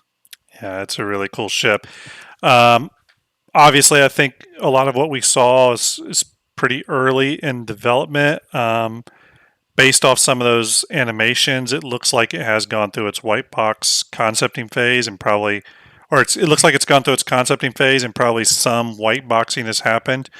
Of course, we may be seeing stuff from 3 months ago. From all we know, they could be into early gray box testing or late development white boxing. But if this ship is actually due sometime next year, which I felt like they were. I'm going to go by the progress tracker because that's the best information we got. Going by the progress tracker, it's going to be a late next year ship, probably. And going by that, they're probably going to start going into gray box, I would think, by like February of next year. They've got to be in the gray box by then because they got to start getting all the function work, all the texture work done, all the internal lighting, et cetera, et cetera. There's going to be a lot to do on this ship. I mean, it's a monster. So, any final departing words on the Merchantman before we move on? Fingers crossed that they pull it off and it comes out like the concept art. Yeah, 100%. Yeah, absolutely. And again, it always says buy one. Yeah. But what I will say, and this probably goes without saying, this is probably how it's been for a while, and this is probably going to be the case with some other ships, probably the Endeavor being one, is that there are some ships that are still very undervalued for probably what they are going to be. Mm-hmm. We all know the Endeavor right now is probably pretty crazily underpriced for what it will eventually be. The Merchantman, even though the Merchantman is raised up to $500 now, it's probably still a really good deal considering where it's going to land. And considering it's similarly priced to the pocket carrier from Anvil, the Liberator, I'd say get it even at $500 if you can afford it, and it's something you're even remotely interested in. Get it now while you can. Yeah, because totally. it's only going to get more expensive. That's a much different thing than like if you were going to grab an Idris or a Kraken or a Javelin or something like that, where they're already premium priced. You know what I mean? CIG's already said, okay, this is a $1,400 ship, et cetera, et cetera. So, or in the case of a Javelin, what is the Javelin now? 3,000. 3,000 for credit. Yeah. Yeah. So those ships are already been priced out to premium, where this ship still has, in my opinion, quite a ways to go. And what I think is, I think we're going to see every opportunity they can to raise the price. They're going to raise the price. I think we're going to see a price increase at IAE. We're going to see a price increase, well, not during Invictus, but probably Alien Week next year, for sure. And then when it goes flight ready, they'll bump it up again, 100%. I have no doubt. And they have to do that, because if they don't, because I heard someone argue the other day where they're like, well, they've already priced it this much. Why do they just keep raising it? This seems dirty. The problem is if they don't raise the price, then it makes other ships look way overpriced, like the Liberator, and it makes ships like the Kraken seem way over. You know what I mean? It throws other ships out of whack. So it's important for them to get these ships in the right price point. Now, they don't always do a good job with that. I personally think the Hammerhead is overpriced a little bit. There's some ships that I think need to be adjusted a little bit, personally. And there's a lot of subjective thought that goes into that, but I usually take into account like what the ship currently has to offer. But yeah, so, and then, Reese brings this up too. There's usually a premium on alien ships. Yeah. It is bullshit. I totally agree with you, Reese, but they've built it in. They typically build in that or at least they used to with Origin ships. I know they typically build some of that in for certain military ships, et cetera, et cetera. It's an import tax. Yeah. Cool. All right, so let's move on. That's a ship talk. Was really cool. They did preview. I'll skip to that real quick. They did preview. They did another contest like they did in the previous CitizenCon, the 2948 CitizenCon, where they showed the 3 silhouettes of ships that they're thinking about making, and they ended up making all of them essentially, except for one, I think. So they're doing it again, so you can bet your ass that there'll be a ship out of each one of these categories made. I think we're going to see another exploration ship. We're going to see a ground vehicle. We're going to see a hover vehicle, etc. So were there any of these that grabbed your attention, Starlette? I'm a bit curious as to why they wanted another exploration ship after they've just put the 400i out there. The Corsair is coming. The Carrack's already in game. Yeah. Bit weird, but I thought probably the APC is interesting and the bomb is interesting. Yep. See, I was the opposite. I was curious why they wanted another bomber. Yeah. I can see the reason personally for the Explorer, because it's probably their most popular current hoped for loop. But bombers are not a few. But bombers, it's hard to see because we don't have the ground gameplay. Exactly. But as soon as we've got fortified bases and ground battles going on, it'll make a lot more sense. Yeah. And I agree with that wholeheartedly. I think with the upcoming ground stuff that's coming up and having those build habs and all of that, I think at that point, you're going to see bombers become and Reese said, it equals a torpedo boat as well. That's true. Maybe, yeah. That's a good qualifier, Reese, because yes, so we have the Retaliator bomber, we have the Eclipse. Like, for example, the Retaliator, I don't know if it's supposed to actually drop bombs or if it's just the torpedo variant is the bomber. Does anyone know?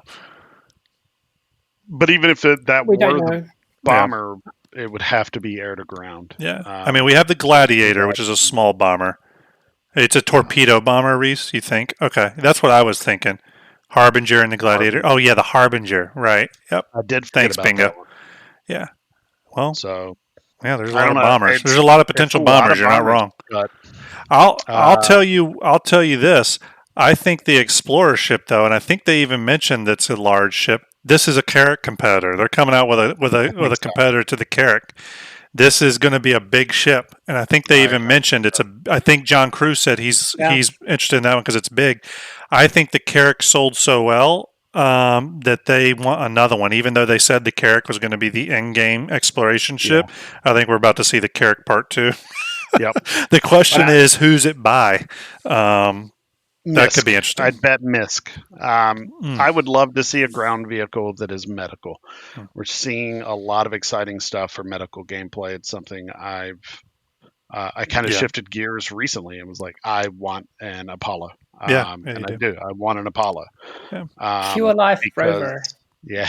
I think exactly. Pure Life Rover would be great. That would be cool. I see it being a Grey Cat thing for medical, but I will say on the exploration ship, I could see it being a consolidated Outlands exploration ship. Yeah, that's true.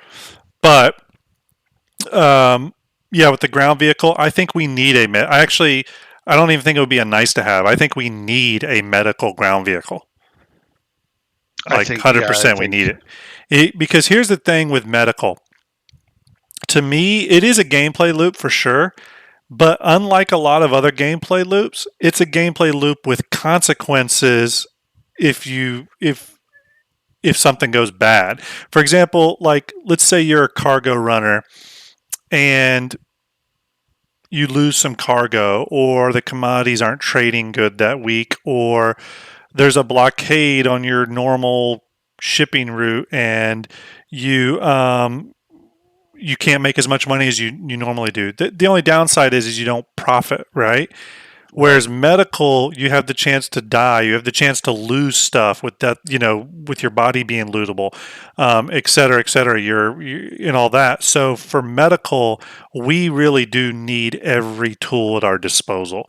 We're going to need a ground-based medical thing. And Dark Winter said they implied was MISC for Explorer. They did. Okay. They mentioned it was. They said something along the lines of it's misking. They made a joke. Well, MISC as that would make sense for two reasons. That would make sense.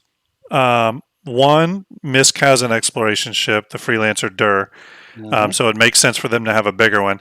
And it would also make sense because this first ship right here, the front part of this looks exactly like the Discovery or the front module of the Endeavor. Yeah. With those big side things coming out. Yeah. It literally looks like the front of the Endeavor, just without a long superstructure going back and just a back end. So yeah, could be. While this one down here almost looks Anvil.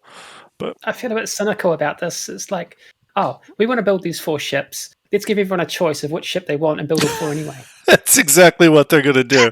That's exactly what they're going to do. I swear it's just what order do they build them. C was the one that I think is not necessary because they still have, first off, they still have a hover vehicle they haven't released yet, the X1.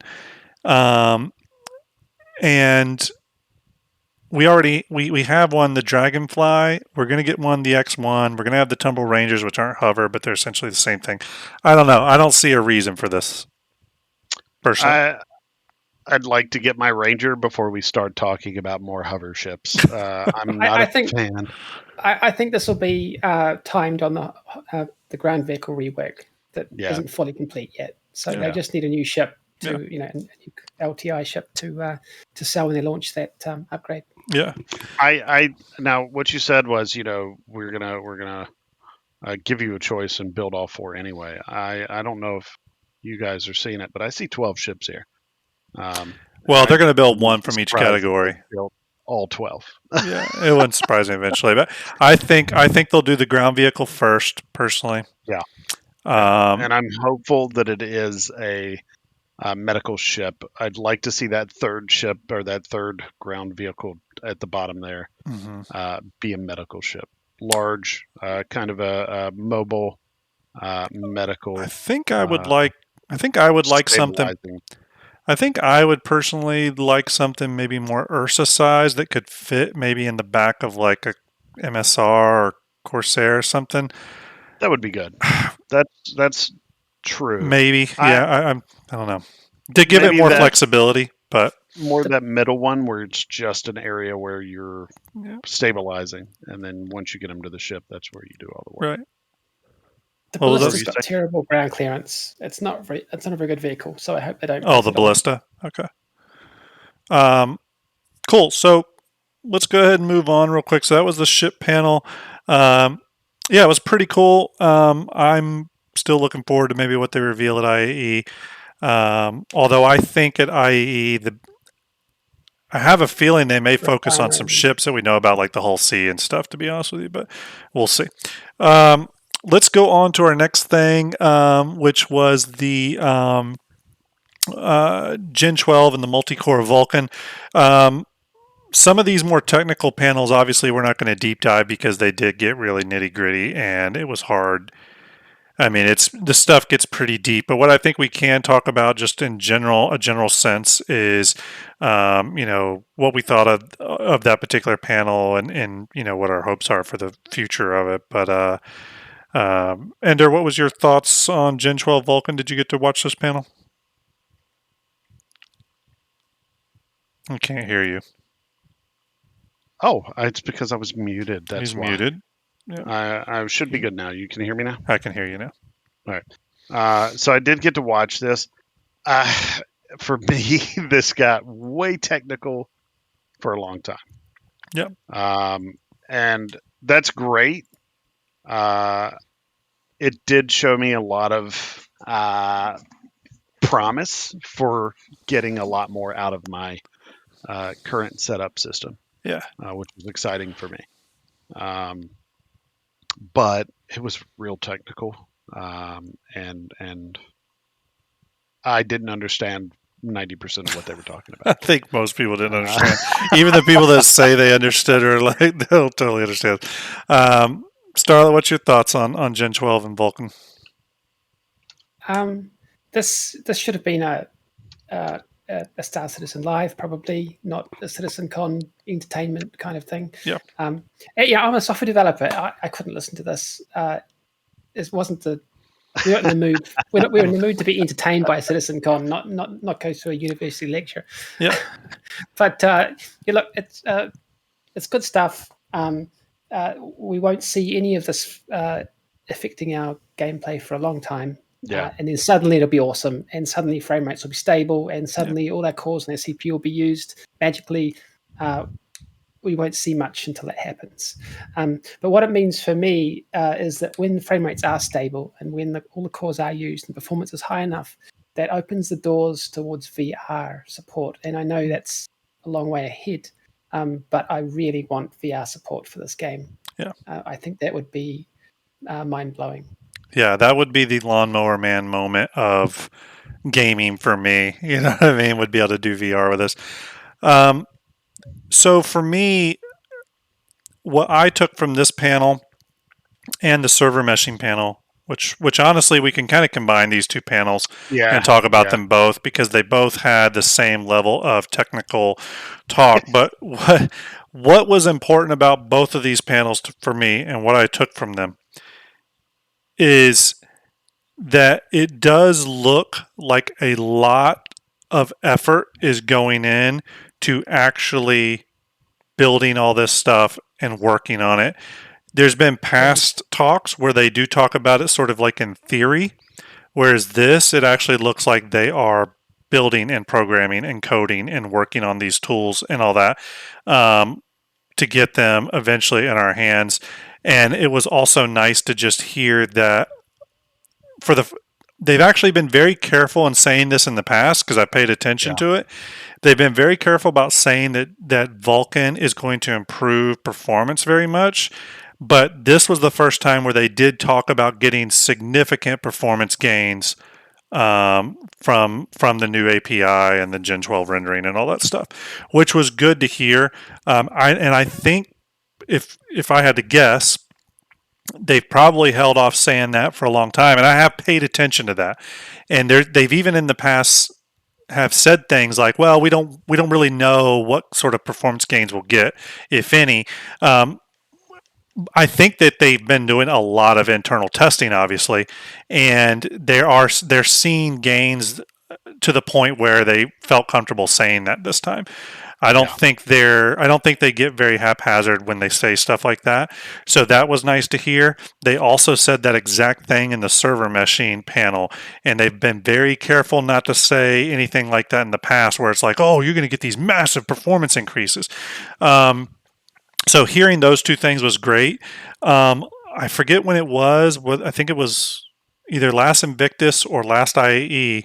Tony Zervak, in his talk about quantum, straight up said that most because iCache had reached a state where it was mostly done and complete and everything, that a lot of the engineering staff had moved over to server meshing. There was already a small team on it, but like the rest of the engineers moved on it, and that it was priority one for them. So when you take that as a whole, the focus on server meshing, the focus on Gen 12 and Vulkan and all that, I am glad to finally see that they're now investing in the tools and the back end services to improve the performance of the game. You know what I mean? Versus stuff like other tools they develop like volumetric clouds, planetary tech, and all this other stuff, object container streaming, or well, not object, but like other stuff that can sometimes put a load on the servers. I'm glad to see the focus now being on performance and getting the game up to the performance levels it needs to be. Now, just container streaming and stuff like that was definitely part of that and improved the game immensely. But I see this as being the big game changer. They know that we're bottlenecked right now. With not only the player count at 50, but just in the server loads right now, and the stability. They realize. I think they realize that the stability of the servers is affecting everything from being able to do proper cargo runs to being able to play with your friends and all that stuff. So it really does sound like a focus is on this now, and that's not that it wasn't, but that's good to hear. That's good to hear. One thing I will say, and this relates to the server meshing panel, is they made a point to say Pyro is coming with server meshing. Yeah. And Pyro was essentially our keynote with the Life in the Verse panel.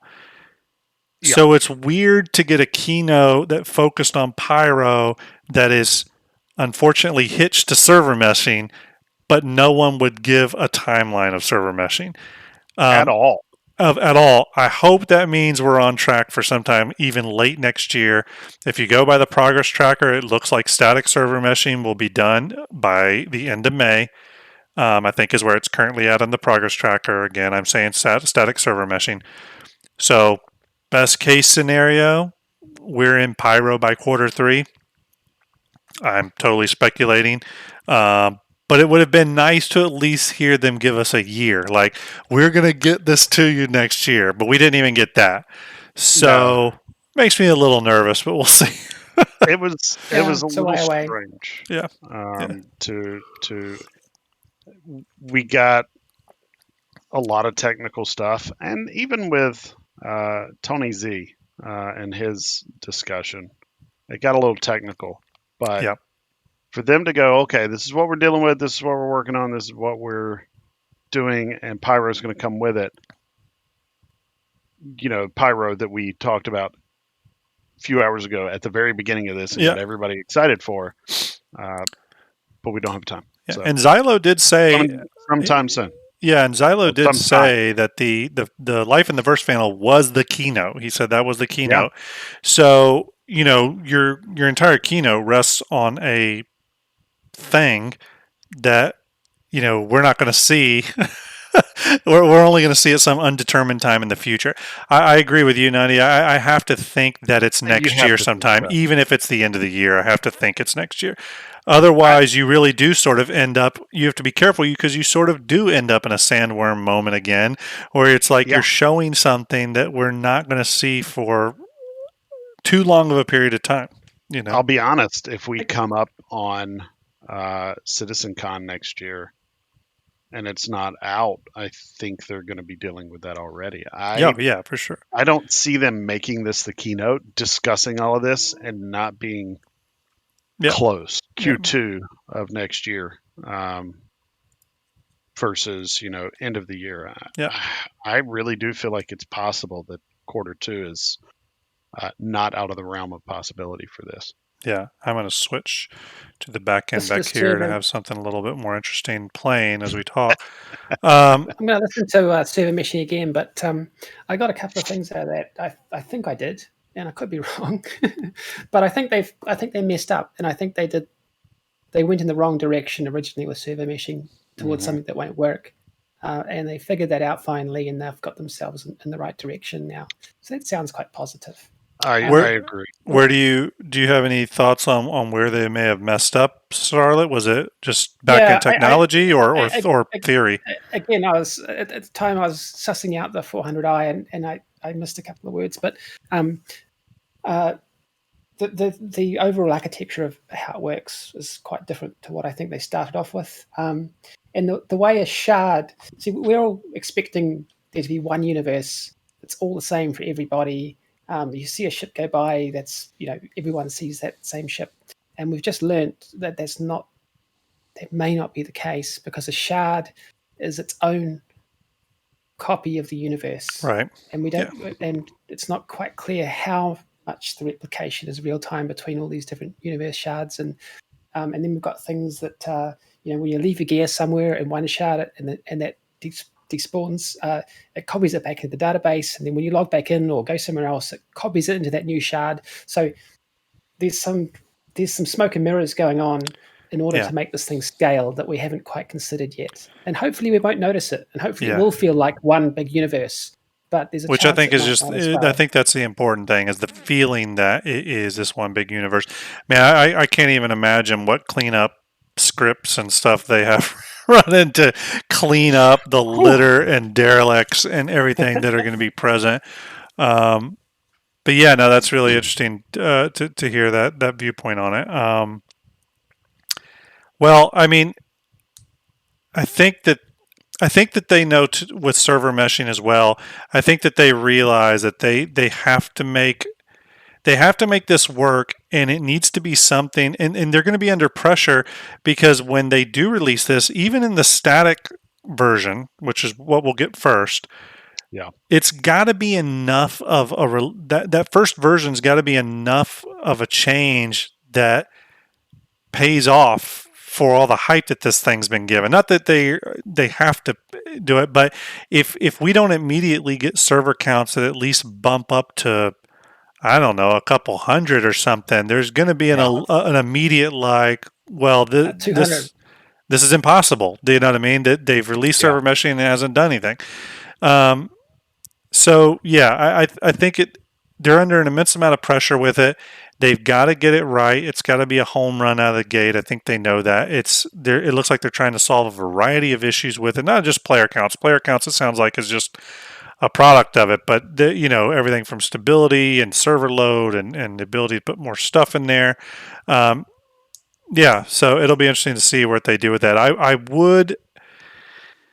was really thinking, though, we were going to get some timetables on it, but I do have to keep reminding myself that they have said countless times that they're going to stop giving timetables in these videos, and that the progress tracker is your timetable. They've said that in relation to ships and technology and other stuff, that the progress tracker is there for a reason. Now, the progress tracker doesn't always take into account the downstream teams, but that's the best information we have to go on, and that lists at least static server meshing coming to an end on development in around May of next year. So that's not too far off. So can I just also say, Reese, you take it back. You take that back immediately. It would not. I think them putting a loading screen in for Pyro would be. It would kill a lot. It was considered at one point. I know they considered it at one point. It was talked about, but I feel like it would be a bad idea. Well, the whole reason that we don't already have, I think the whole reason that we don't have like Pyro on the release view tracker already is because they don't want to do that. Again,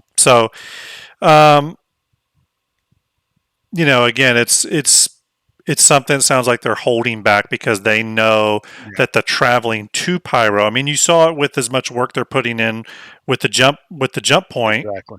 That they want that point of traveling to it to be an experience in and of itself. You could say that the wormhole is the loading screen. But when you get to the other side and the one server's completely maxed out and the NPCs aren't working again, and you can't go to a bar and order a drink. I mean, it's going to be the same old stuff, and people won't be happy about that. So. Exactly. Yeah. Okay, so we talked a little bit about Gen 12 Vulkan and server meshing. Obviously, we kind of looked at those the same. I think they're exciting technologies. It goes without saying that every Star Citizen backer is excited for those things. It was good to hear about them. It's good to hear those constant updates. I would actually be very concerned if they just all of a sudden went quiet for a year on those technologies. That would actually be concerning. So it sounds like they're deep into it. They're working on it. The problem is being worked on. So that's good to hear. So there was a Crafting Worlds panel where they sort of just went into more in depth on some of the stuff we've seen before, like rivers and stuff and bodies of water on planets. We've seen that before. It's all very cool stuff. They talked a little bit about the systemic tools to sort of build that into planets overall. And then they also talked a lot about the sort of Lego snap together Colonial Outpost system or outpost system. And then again, reference that would be working with the Pioneer. Again, none of this stuff was really unknown, but any thoughts on this from you all? I mean, for me, I guess I can lead this one off saying yes, I want there to be more interest to some of the planets. I think the planets look gorgeous. From a looks perspective, they're amazing, but I would like to get some more interesting points of interest, and I put rivers and lakes as points of interest and stuff sometimes. For example, if there was a cool lake or river, well, that would be a place where you would possibly want to build an outpost. You know what I mean? And for people looking to raid an outpost, you'll probably want to focus on the river systems and follow those to see if you can find outposts. So a lot of that can actually affect gameplay. So I personally am all for them getting that stuff in, and obviously the outpost stuff is really cool to me. But do you two have any thoughts on that? Yeah, I think it's super important to have a realistic feeling planet, roads and rivers, and especially the flora that goes around the rivers. And once we get animals and fauna, it's going to make a whole lot more sense. And they need to get that in now into their planet building tools so that they don't have to reinvent the wheel. Yes. Exactly. All they're doing is changing down the track. Yeah. Let's hope they are, because already they're going to have to go back and repopulate Stanton, with not only animals, but lots of harvestables and stuff like that. Right. Yep. I was pretty surprised actually we didn't see space whales. Was anyone else? Oh yeah, we didn't see any animals, did we? No, they could show them. I guess the NPCs are on the same nav meshes in the outposts. Maybe. Yeah, they could show space whales at IAE, and the reason I thought we would see them is because they finished work on them about a month ago, according to the progress tracker. Like not the statue, like the actual rigged animal. They finished production on it. Yeah, so it's done. Oh, interesting. Yeah. I wonder why we didn't see them. Don't know. Maybe we have IAE coming, so And here's the thing too: if you look at the release view of the roadmap right now, after 3.15, 3.16, 3.17 and 3.18 look pretty light still on stuff. We're going to see those start to fill in on what's coming with those very soon. So stay tuned for that. I think you're going to see those fill in. I think 3.15 is obviously going to be our big batch of the year. 3.16 is a little lighter, obviously, but so yeah, that was Crafting Worlds. Then they did a Sounds of Space panel. This panel, to me, I'm usually very interested in audio. I was an audio engineer when I was in college. I worked in a recording studio. I'm big into audio. I've worked for a lot of musicians in my time. So I'm usually really big into it, and I love hearing the technology. But even I thought this panel was pretty brutal. It felt more like an ISC episode for sure. So I didn't like enjoy it too much. It sounds like what they are doing though are building. They have this new tool that is going to allow them to integrate audio changes and stuff easier and be able to have more control over it. But any thoughts on the audio side of things? I mean, they must realize that their work doesn't get appreciated as much as the flashy graphics stuff. Yeah. But it's really important for everybody. So yeah. Yeah. Really important. And I can tell you too, as someone who's worked in a recording studio that did everything from music to sound design for things, audio engineers and all that, we're perfectly accepting that we never get any credit. That's always like the thing, but it's a labor of love like anything. So they needed to have a panel, but it did feel like just an overly long ISC and went and probably that one could have been like 30 minutes. You know what I mean? And the server meshing one could have been longer where they talked about more stuff. But I digress. If I just go back to the server mesh, I just had a thought, just to rewind a second. Previously in Discords, there've been people with concerns around Turbulent being the people involved in server meshing, given the optics of how the websites worked and how the databases have worked, and how the shop's been dodgy sometimes, going offline under load and things. But I think the Turbulent CTO really demonstrated that he's got a handle on it. So I thought that was quite positive for everybody to notice. That's a great point. And if I had to guess, there were probably CIG engineers that just probably went over to Turbulent. You know what I mean? I would guess. So, yeah, that's a great point. Then there was the last panel, which was our Tony Z panel, Systemic Gameplay Stream of Thought.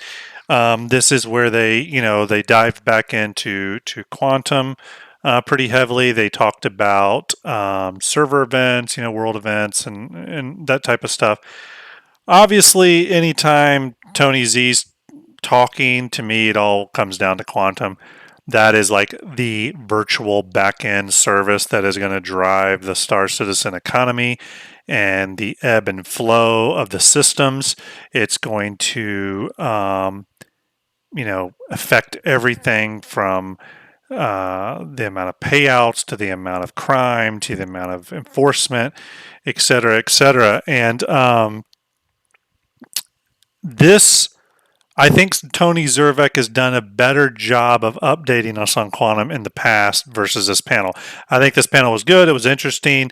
I did watch it. I found it it was a lot of the same stuff, though, where they kind of demonstrate a little bit how Quantum's going to work and how that would systemically affect other things like Xenothreats and Ninetales and all that stuff. But so I didn't get anything really new out of this, other than the fact that they said that we would start seeing some of the first bits of Quantum in 3.16.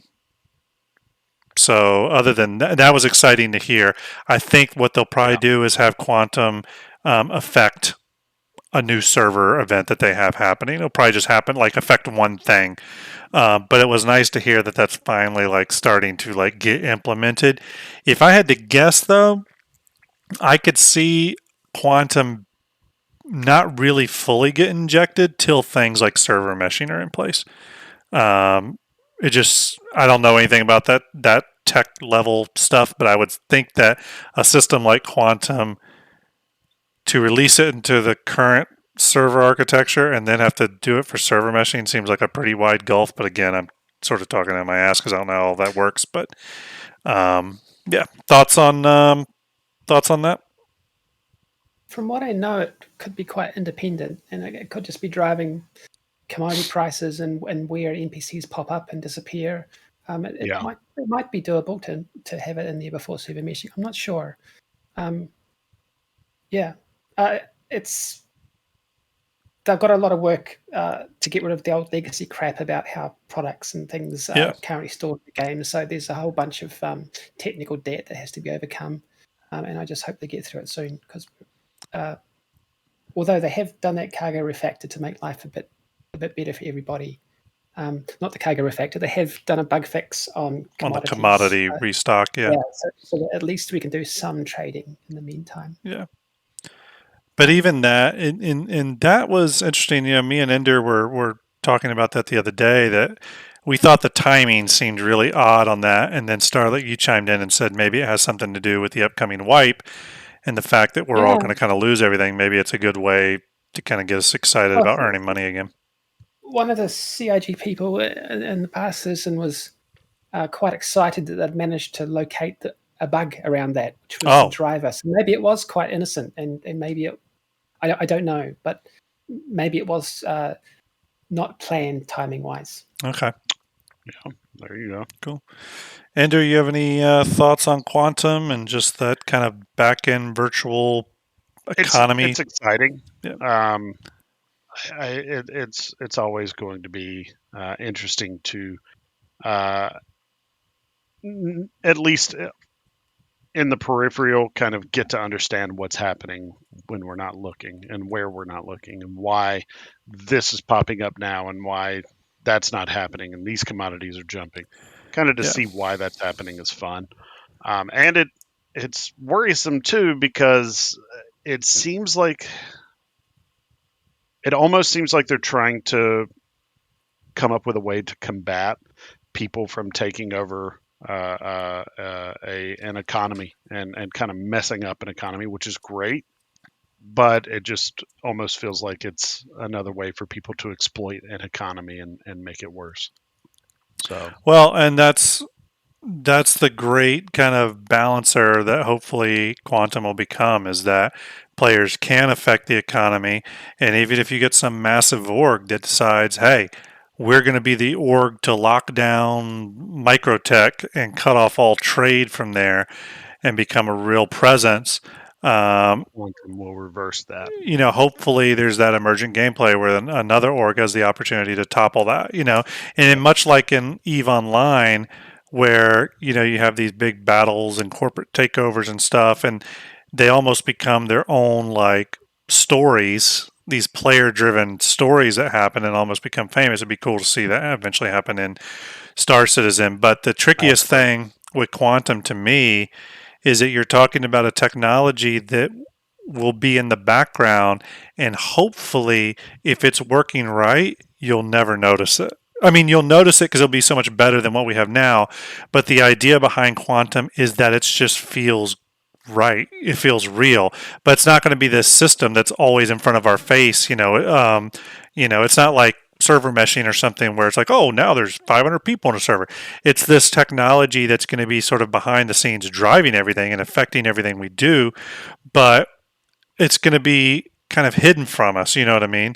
So it'll be... That's one of those technologies. It's a big core pillar thing for CIG, but it's tricky when you release that, or when they eventually release it, because it can kind of land quietly, if that makes sense. Just because, again, it's not some big flashy thing in front of you. So anyway, it's, a lot of these systems too, they sort of piecemeal out anyway and bring in initially in smaller amounts. So that's what makes Star Citizen tricky sometimes. It's like, if you're playing for 5 years straight and you're just playing on every patch, it seems so slow and incremental. But if you do step away for 6 months, where you're only checking in every now and then, you come back and it's like, oh, or even a year, 2 years, those people are kind of lucky in some ways, because they'll come back to like these big advancements. You know what I mean? So that's always tricky, being along with CIG for this development ride and playing the game all the time like we do, because those additions and those big core changes that are kind of getting a little piecemealed out to us, they don't hit as hard as they sometimes feel like they should. You know what I mean?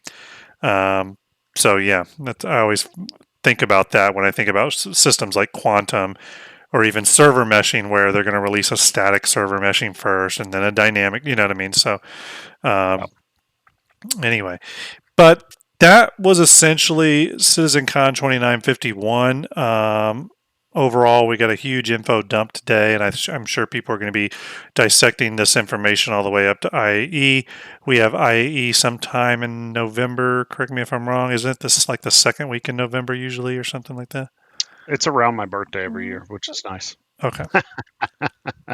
So second week in November, yeah. Okay. So, we have that to look forward to, but yeah, I appreciate everyone sticking around as I talk through it. It was a lot of fun. Hopefully, you'll start getting a lot more of these if people can stand seeing our faces, of course, which I think they do. Any last parting words? That was my first CitizenCon. Was it your first? I hope we get to do it. Yeah, I hope we get to do it in person CitizenCon. Yeah, it was my first CitizenCon. That was completely. Yeah. Yep. It was my first CitizenCon. It doesn't feel like it because I've gone back and watched previous ones, but it was my first. It was my first for sure. Yeah. So and it was good. It was fun to see the Origin 400 come online, and it was fun to see the new ship being revealed and get up to date on the BMM, which looks just amazing. And to know that they seem to be on track, and they seem to be on a path to be able to deliver some of these promises. Yep. Yeah, seems like there's a lot going on behind the scenes. So it's exciting. It's an exciting time for Star Citizen, and just enjoying. Sorry, Nadia is calling me 60 years old, which is very hurtful. Nadia. Nadia. No, it's an exciting time for Star Citizen, and coming from, I've been only with this for a year, and I've seen a lot of people who are upset and ready for things to start getting better. And I think we're starting to see that, where people who do step away quite a bit are going to step in, see what's changing, and go, okay, yeah, this is more what I was hoping for. Yeah. And we'll start to see that less anger and that kind community that I've gotten used to seeing cropping up more and more, which is going to be nice. Yeah. Well, everyone, that was pretty much it for this Starjump stream. We'll do a lot more of these, and again, we're going to sort of relaunch our Starjump station, probably along with IAE. More information to come about that. If you've been in the Discord, you've been, I'm sure, hearing quite a bit about us starting to move forward on Starjump Chronicles, which was another thing we kind of took a step back and rethought a little bit. Again, as you know, with Starjump, we're not going to just do content to do it. We try to do something in a particular way, and we always are trying to think of a way to do it that's never been done before. And we also have, of course, our Fleet Viewer project that we're working on. And a lot of that is I know it's been a little quiet there, but there's been a lot of progress on my end, especially chugging through the ships, and Starlette's really just waiting on me to hand over assets. But myself and VMXEO have really been pushing through ships like crazy, like a lot. And not only ships, but variants and other things. So things are still happening with us. Go ahead, Starlette.